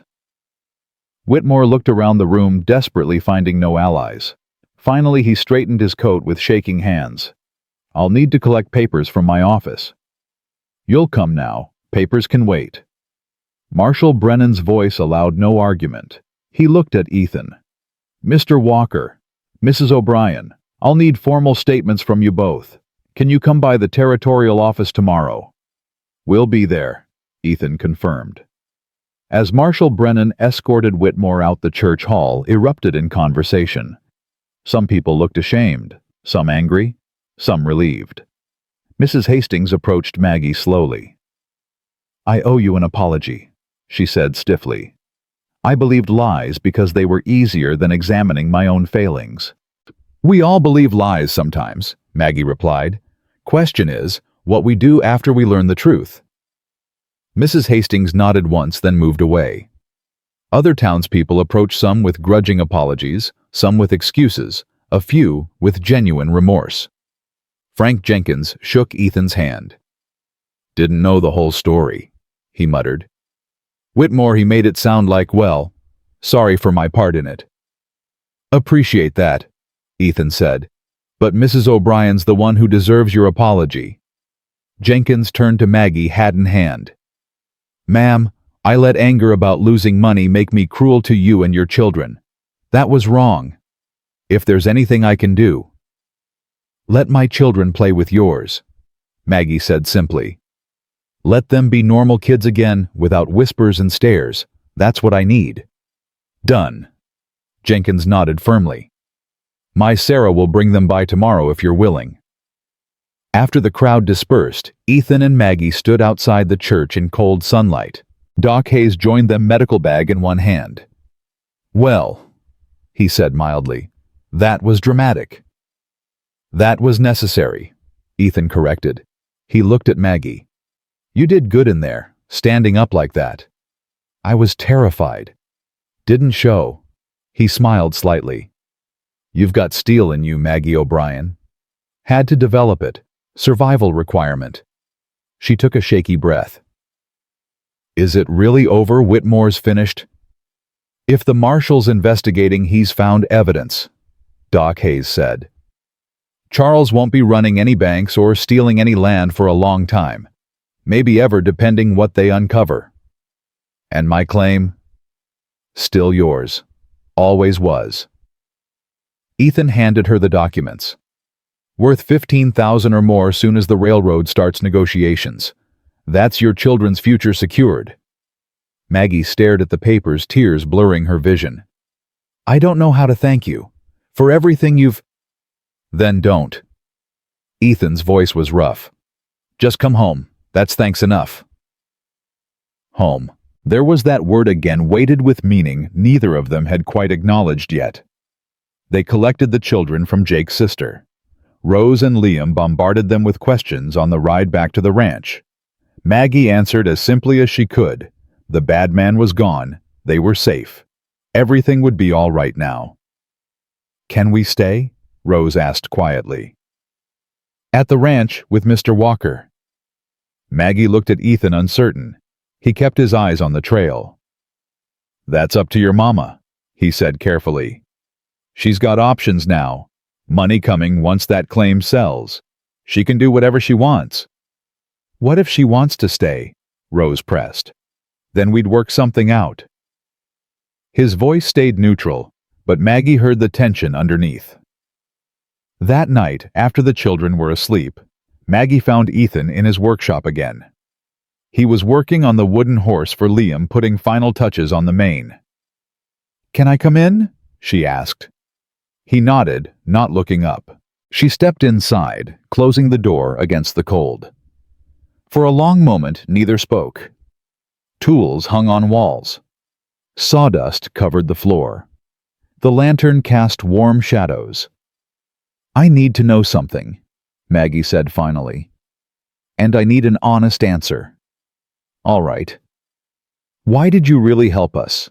The truth this time, not the answer you give everyone else. Ethan set down the carving carefully. When he looked at her, his gray eyes held something raw and unguarded. Because when I saw your children eating garbage, he said slowly, I saw my son. The one I never got to meet. The one who died with Anna 6 years ago. His voice cracked slightly. I thought about what kind of man I'd be if I let hunger happen when I had the power to stop it. What kind of father I'd been to a child who never drew breath if I couldn't protect living children when they needed it. Ethan. And then I got to know you. Got to see how hard you fought, how strong you were, how you'd sacrifice anything for those kids. He stood, closing the distance between them. And somewhere along the way, it stopped being about doing right and started being about you, about wanting to see you smile, about needing to hear your voice in my house, about lying awake at night thinking maybe, just maybe, I got a second chance at something I thought I'd lost forever. Maggie's breath caught. What are you saying? I'm saying I love you. The words fell simple and final. I love your strength and your stubbornness and the way you sing to your children in Irish. I love that you demand respect instead of begging for charity. I love that you're standing in my workshop at midnight asking hard questions instead of taking the easy way out. Ethan, I can't. Her voice broke. I can't be what you need. I'm broken and scared, and I don't know how to trust this. Don't know how to believe it won't all fall apart like it did with Michael. I'm not Michael. He reached out slowly, giving her time to pull away. When she didn't, his calloused hand cupped her face gently. I'm not going to promise you perfect, Maggie. I'm not going to promise easy, but I can promise honest.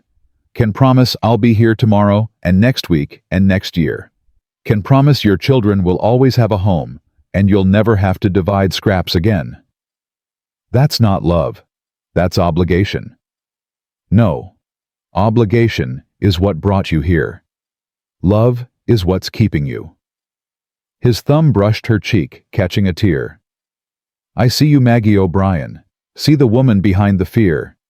And I love her. If you can't say it back, that's all right. I'll wait. I'm good at waiting.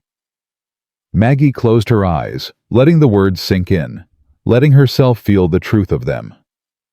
When she opened her eyes again, Ethan was still there, patient and steady and real. "I'm terrified," she whispered. "I know. I don't know how to do this. How to let someone in again. Then we'll figure it out together, one day at a time." He smiled slightly. "We've already been doing it, just putting words to it now. What if I mess this up? What if I'm not enough? Maggie." He said her name like a prayer. "You're more than enough. You're everything." She kissed him before she could think better of it, before fear could stop her. His arms came around her, carefully mindful of his injured ribs, and she felt safe for the first time in years. Not rescued, not protected, just safe. Like she'd finally come home after a long, cold journey.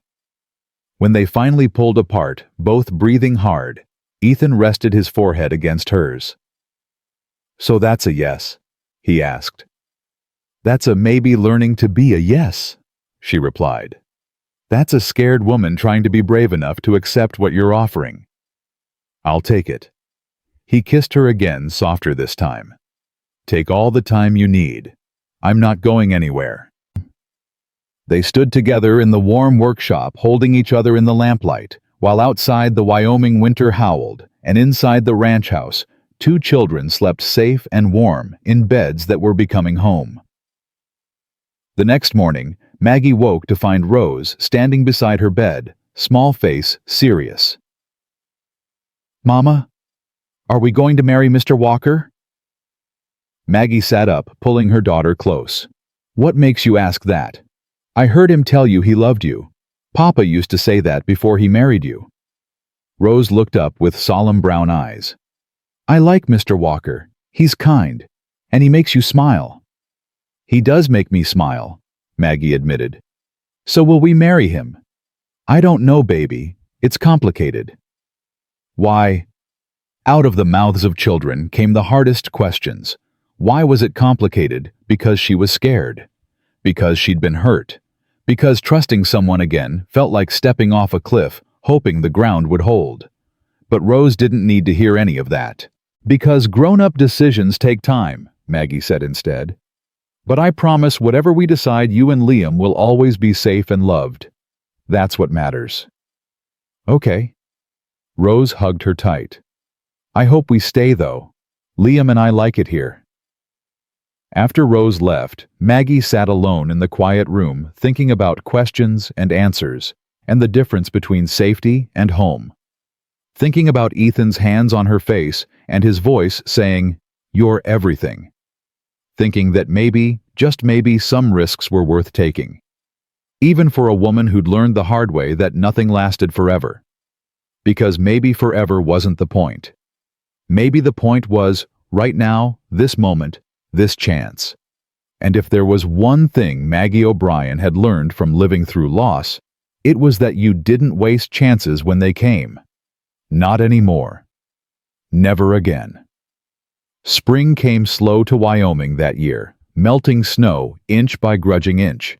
By late March, the land showed patches of brown earth between white drifts, and the creek behind Ethan's ranch ran high and fast with snowmelt. Maggie stood at the kitchen window watching Liam and Rose play in the yard. The boy's cough had disappeared completely, and both children had filled out with regular meals and warm shelter. They looked like different kids than the hollow-eyed waifs Ethan had found eating garbage 4 months ago. 4 months. It felt like 4 years. It felt like 4 days. Behind her, Ethan worked at the table reviewing contracts. His ribs had healed well, though he still favored his left side when he thought nobody was watching. The railroad had made their first offer on the O'Brien claim $18,000 more than Maggie had dared hope. Ethan had told them it wasn't enough, that they'd wait for a better price. "You don't have to negotiate for me," Maggie had said when she learned what he'd done. "I know, but they're lowballing you, hoping you don't understand the claim's real value. You deserve fair price, not first offer." His gray eyes had been steady on hers. "That money's your children's future. I'm not letting some railroad man cheat them." Now, watching him work with that same careful intensity he brought to everything, Maggie felt the familiar warmth spread through her chest. Love, she'd learned, wasn't the dramatic thing songs made it out to be. It was quiet moments like this, him working her cooking children, playing outside, where she felt most certain of what they were building together. "Jake's bringing supplies from town," Ethan said without looking up. "Said Miller asked after you. Wants to apologize properly for how he treated you." "He doesn't need to." "He does, though. Whole town does." Ethan set down his pen, finally meeting her eyes. "What they did to you and those kids wasn't right, Maggie. Apologies don't fix it, but they're a start." "I know." She turned back to the window. "Mrs. Hastings came by yesterday while you were checking fence lines, brought eggs and an invitation to her ladies' circle." "You going?" "I told her I'd think about it." Maggie watched Rose chase Liam through melting snow, their laughter carrying clear in the cold air. "Part of me wants to say no, to hold on to the anger, keep them at distance. And the other part knows that anger's heavy to carry, and the children need friends, need community. Can't have that if I'm nursing grudges." She sighed. Being the bigger person is exhausting. Ethan stood moving to stand beside her at the window. His shoulder touched hers, warm and solid. "You don't have to be anything you're not ready to be," he said quietly. "Town's got no right to your forgiveness just because they suddenly decided you're worth knowing. But staying angry hurts me more than it hurts them." "Then let it go. Not for them, for you." He paused. "For us." There it was again. Us. The word that had started feeling natural somewhere along the way. The word that meant home and future, and things Maggie was still learning to believe in. "I'm trying," she said. "It's just hard." "I know." His hand found hers, fingers interlacing. "But you're the strongest person I've ever met. If anyone can do hard things, it's you." Before Maggie could respond, hoofbeats sounded in the yard. They both turned to see a buggy approaching, expensive, well-maintained, pulled by matched gray horses. Not anyone from Clearwater. Ethan's hand moved instinctively to where his pistol usually hung, but he'd left it inside. "Stay here," he said. "Like hell," Maggie replied, following him onto the porch. Rose and Liam had stopped playing, watching the newcomer with wary eyes. The buggy stopped, and a man stepped down. He was older, maybe 60, dressed in fine Eastern clothes that looked out of place on the Wyoming frontier. His face was weathered, but intelligent eyes, sharp behind wire-rimmed spectacles. "Mr. Walker," he called. "Mrs. O'Brien, I'm Robert Sullivan. I believe we need to talk." Maggie's blood went cold. Sullivan. The name from Michael's hidden letter, the man who'd thanked him for the investment opportunity. The man whose involvement had started this entire nightmare. "You've got 30 seconds to explain why I shouldn't shoot you off my property," Ethan said, voice flat and dangerous. Sullivan held up his hands, showing he was unarmed. "I'm here to make amends. May I approach?" "Stay where you are and talk from there." Sullivan nodded, accepting the boundary. "I was Michael O'Brien's partner in the railroad speculation. I provided him with inside information about the Yellowstone spur line in exchange for his help filing strategic claims. It was wrong, and I knew it was wrong, but I did it anyway because I was greedy." "Why are you here?" Maggie's voice came out harder than she intended. "Because Charles Whitmore's arrest triggered an investigation into everyone connected to the land deals. I've been questioned by federal marshals 3 times in the past month. They're building a case." He took a breath. "I've decided to cooperate fully, testify about everything. But before I did, I wanted to come here and tell you the truth about your husband." "I know the truth," Maggie said. "He stole information and filed claims based on it." "He did, but he didn't keep the money for himself." Sullivan reached into his coat, slowly pulling out a leather portfolio. "I brought documents, letters, bank records. Michael sent most of his profits to a children's charity in Denver, an orphanage run by Irish nuns. He'd been orphaned himself as a boy before he came to America. Said he remembered what it felt like to be hungry, to be nobody's responsibility." Maggie stared at him, unable to process the words. "That's not 'he left us in debt.' left us with nothing. He left you with the land claim, the one thing he thought couldn't be traced back to the speculation scheme. He filed it in his own name, clean and legal, intending it as your inheritance. Sullivan held out the portfolio. He wrote letters. To the children. Never sent them because he died before he could. They explain everything. I found them when I was going through our business papers. Thought you deserved to have them. Ethan took the portfolio before Maggie could move. He opened it carefully, scanning the first letter. His face went soft, then hard, then soft again. "It's his handwriting," he said quietly. "And Maggie, you need to read this." She took the papers with shaking hands. Michael's familiar scrawl covered the pages, words she'd never expected to see. "My dearest Maggie, if you're reading this, I'm likely dead, and you're likely angry. You have every right to be. I've done things I'm not proud of. Made choices I can't defend. But I need you to know the money wasn't for me. It was never for me. I grew up in an orphanage in Dublin, spent 12 years there from age 5 until I was old enough to work. We were always hungry, always cold, always just existing instead of living. When I came to America, I swore if I ever had money, I'd help kids like I was, kids nobody wanted. The railroad information Sullivan gave me, it was wrong to use it. I knew that. But the money it generated went to help orphans Maggie. Hundreds of children who got fed and clothed and educated because of it. Does that make it right? No. But it makes it something other than simple greed. I filed the Yellowstone claim for you and the children. It's legitimate, bought and paid for with clean money I'd saved before meeting Sullivan. It's yours, free and clear. If the railroad comes through like we think it will, that claim will be worth enough to secure your future and give our children opportunities I never had. I'm sorry I wasn't braver. Sorry I didn't tell you about the charity, about Sullivan, about any of it. I was ashamed. Ashamed that I had to do wrong things to accomplish good ends. Ashamed that I couldn't provide for you the honest way. But I love you. I love Liam and Rose, and everything I did, right or wrong, was to make sure you'd never know the hunger I knew as a boy. Forgive me if you can. Remember me kindly if you can't. Your loving husband, Michael. Maggie's hands shook so badly, the papers fluttered. Ethan steadied them, reading over her shoulder. When she finished, tears were streaming down her face. "He wasn't a thief," she whispered. "He was just God. He was just a broken man trying to fix something unfixable." "He was both," Ethan said gently. "Good intentions don't make fraud legal, but they do make it human." Sullivan cleared his throat. "There's more. The orphanage wants to establish a permanent fund in Michael's name. They're asking if you'd be willing to contribute some of what you get from the land claim.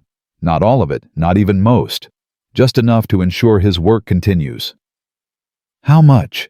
Maggie asked through tears. "They suggested $2,000, but it's entirely your choice, no obligation." Maggie looked at Ethan. He squeezed her hand, but said nothing, leaving the decision to her.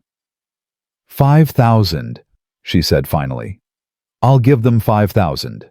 The rest goes to Liam and Rose's futures like Michael wanted. But those children, the ones he was trying to help, they deserve something from this too."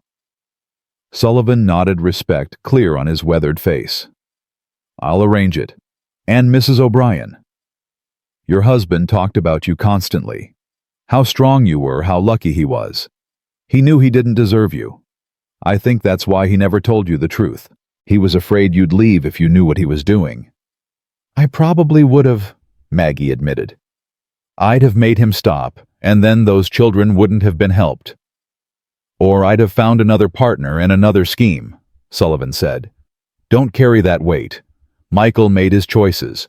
They were his to make and his to answer for." He climbed back into his buggy. "I'll send word when the fund is established, and I truly am sorry for the role I played in your suffering." After he left, Maggie stood frozen on the porch, letters clutched in her hands. Liam and Rose approached cautiously. "Mama." Rose's small voice broke through the numbness. "Why are you crying?" "Because I just learned something important about your papa." Maggie said, kneeling to pull both children close. Something good and complicated, and sad all at once. Was Papa bad? Liam asked, fear in his voice. Papa was human, Ethan answered before Maggie could. He made mistakes, but he tried to do good things too. That's all any of us can do. Try to be more good than bad, and hope it balances out in the end. Did it balance out for Papa? Liam pressed. Maggie looked at Ethan, then at her children. I think so. I think he loved us the best way he knew how, and he tried to help people who needed it. The way he helped them was wrong, but the helping itself was good. So yes, baby, I think it balanced out. That night, after the children were asleep, Maggie and Ethan sat in his office with Michael's letters spread between them. She'd read them all now, seeing her late husband's guilt and hope, and desperate attempts to justify his choices. I feel like I'm grieving him all over again, she said quietly.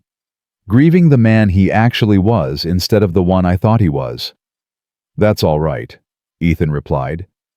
Grief doesn't follow rules or timelines. Are you... She stopped, uncertain how to ask.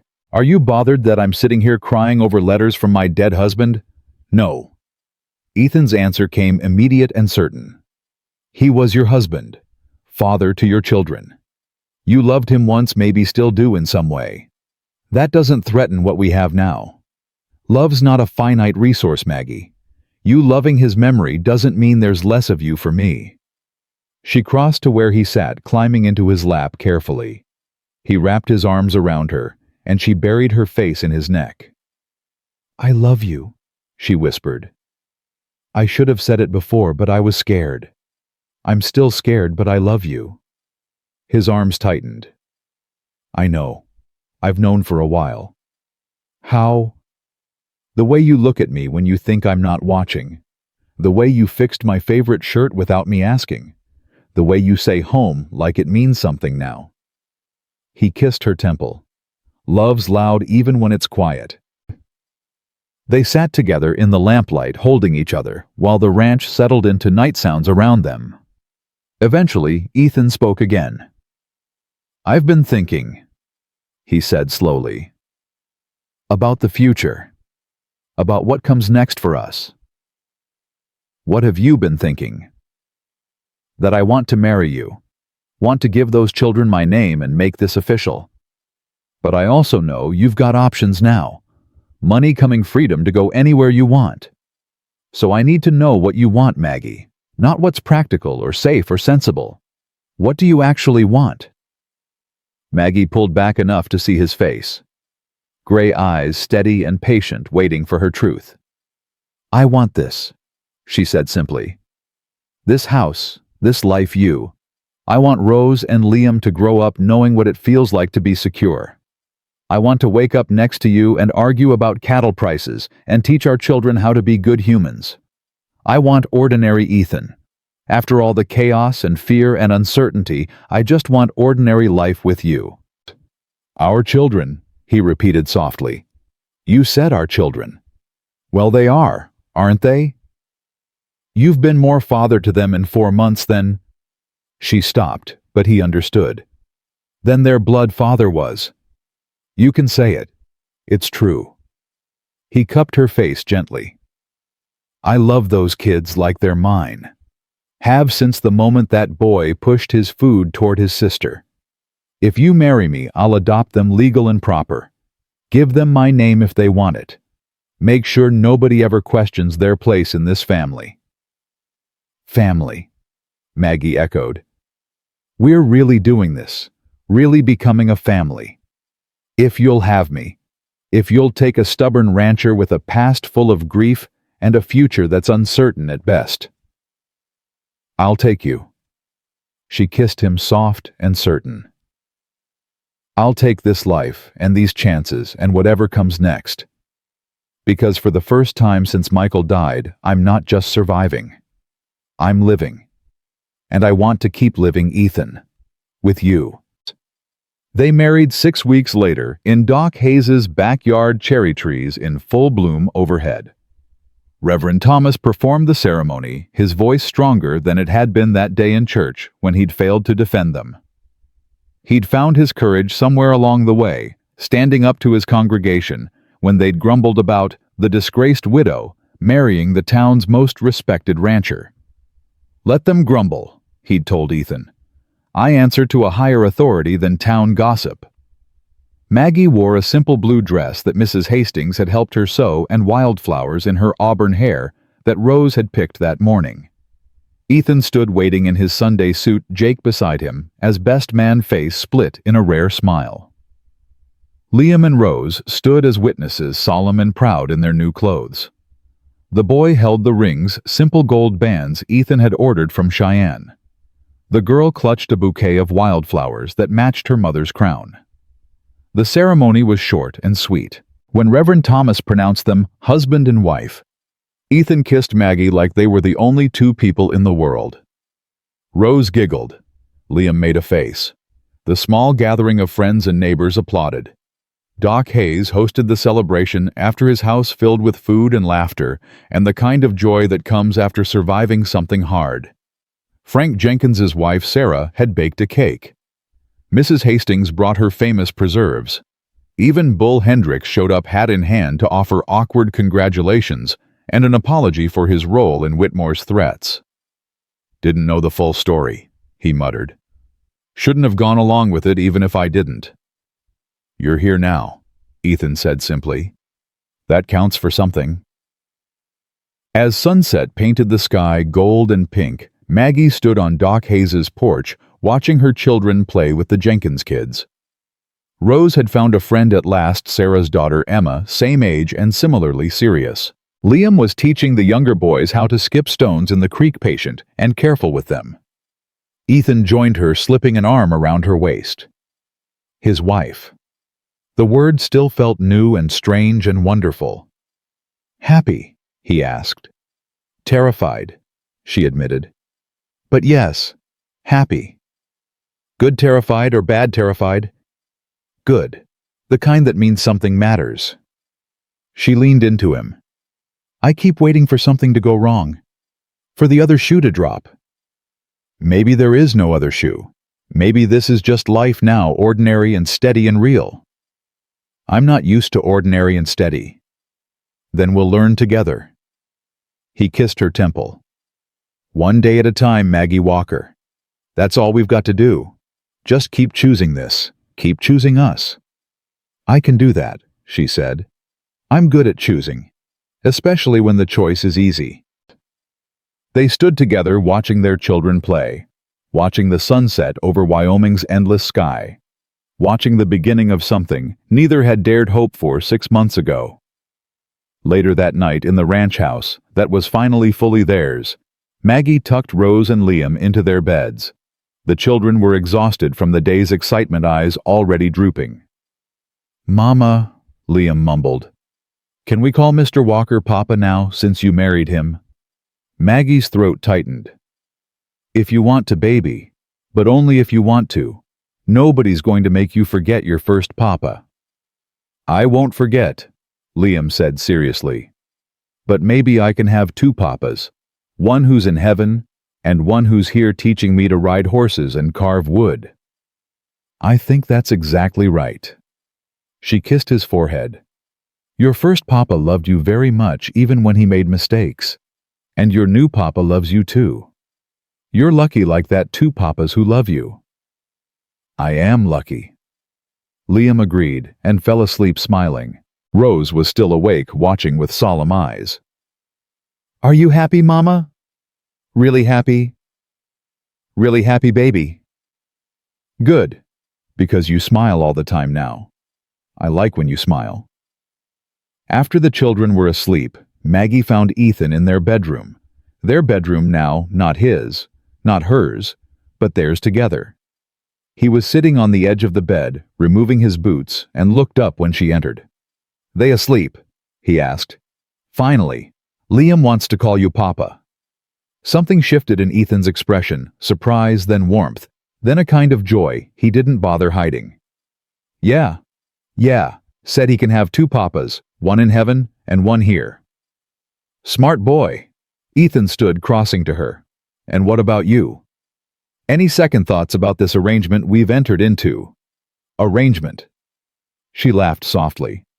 Is that what we're calling a marriage now? Force of habit. Old bachelor, remember, not used to this. Well, get used to it, because I'm not going anywhere. Yay. She wrapped her arms around his neck. You're stuck with me, Ethan Walker. Me and 2 children and whatever chaos comes with us. That's all I want, he said simply. You and chaos in ordinary life. Just this forever. Forever's a long time. Then we better get started. He kissed her, and Maggie kissed him back. And somewhere in the warm darkness of their shared room, the last of her fear finally loosened its grip. Not gone completely. Fear never really left, she'd learned. But quiet enough to live with. Quiet enough to let joy in beside it. 6 months later, as winter approached again, Maggie stood in the same kitchen where she'd first cooked breakfast for a man who'd been a stranger. She was making bread hands deep in dough while Ethan worked at the table reviewing the final paperwork from the railroad sale. $22,000 after negotiation. More money than either of them had dreamed possible. $5,000 to the orphanage like you promised, Ethan said, making notes. And I think we should put $10,000 in trust for the children's education.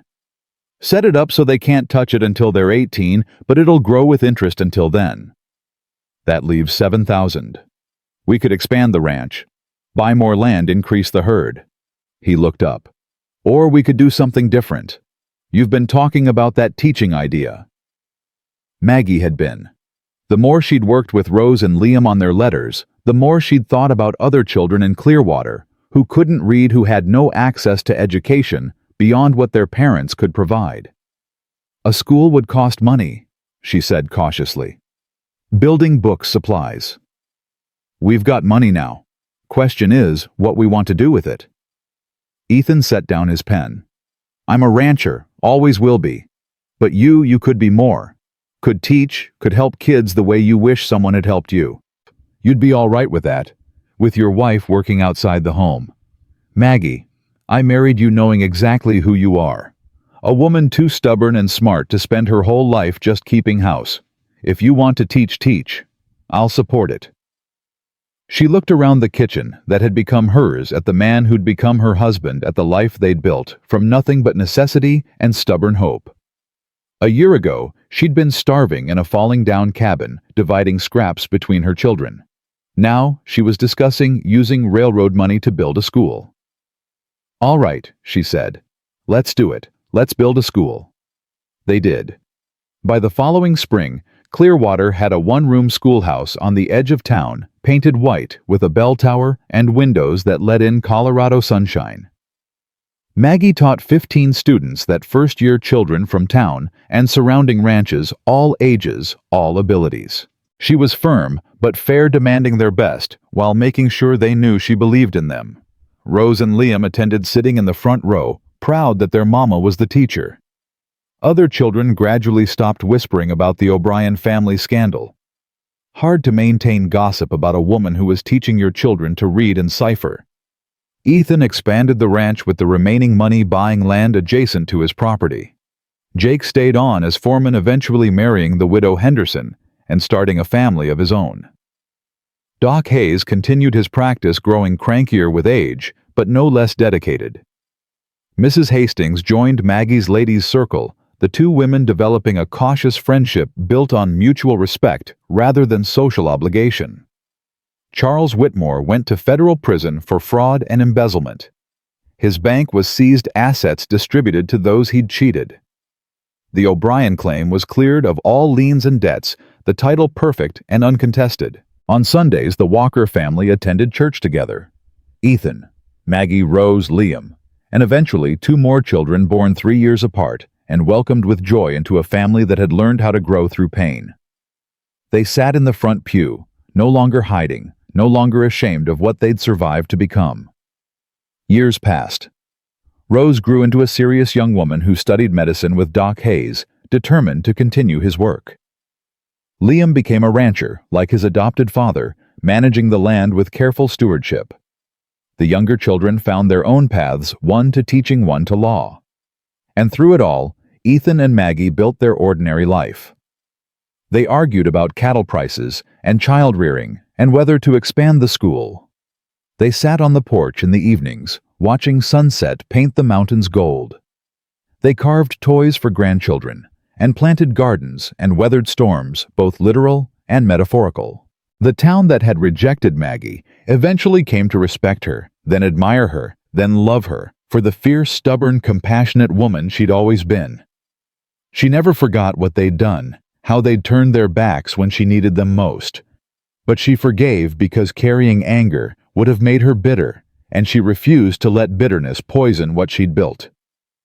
On their 25th wedding anniversary, Ethan and Maggie stood in that same backyard where they'd married cherry trees blooming overhead, just like they had all those years ago. Their children and grandchildren surrounded them, 3 generations of family, built on the foundation of one cold night when a man had seen starving children and decided that was unacceptable. Any regrets? Ethan asked, his hair gray, now face weathered by time and sun and hard work. Maggie looked at her family, at the life they'd created, at the man who'd chosen her when she'd had nothing to offer but hunger and hope. Not a single one, she said. And she meant it, because all of this was what happened when you were brave enough to accept help. Brave enough to trust again. Brave enough to believe that sometimes in the middle of winter darkness, someone knocked on your door and said the words that changed everything. You're coming home. Not as charity, not as obligation, but as family, as love, as the kind of second chance that only comes to those who survive long enough to deserve it and brave enough to accept it when it arrives. The Walker family stood together in the spring sunshine, surrounded by cherry blossoms and laughter and the ordinary magic of a life well lived, and Maggie O'Brien Walker knew with absolute certainty that she was finally, completely, eternally home.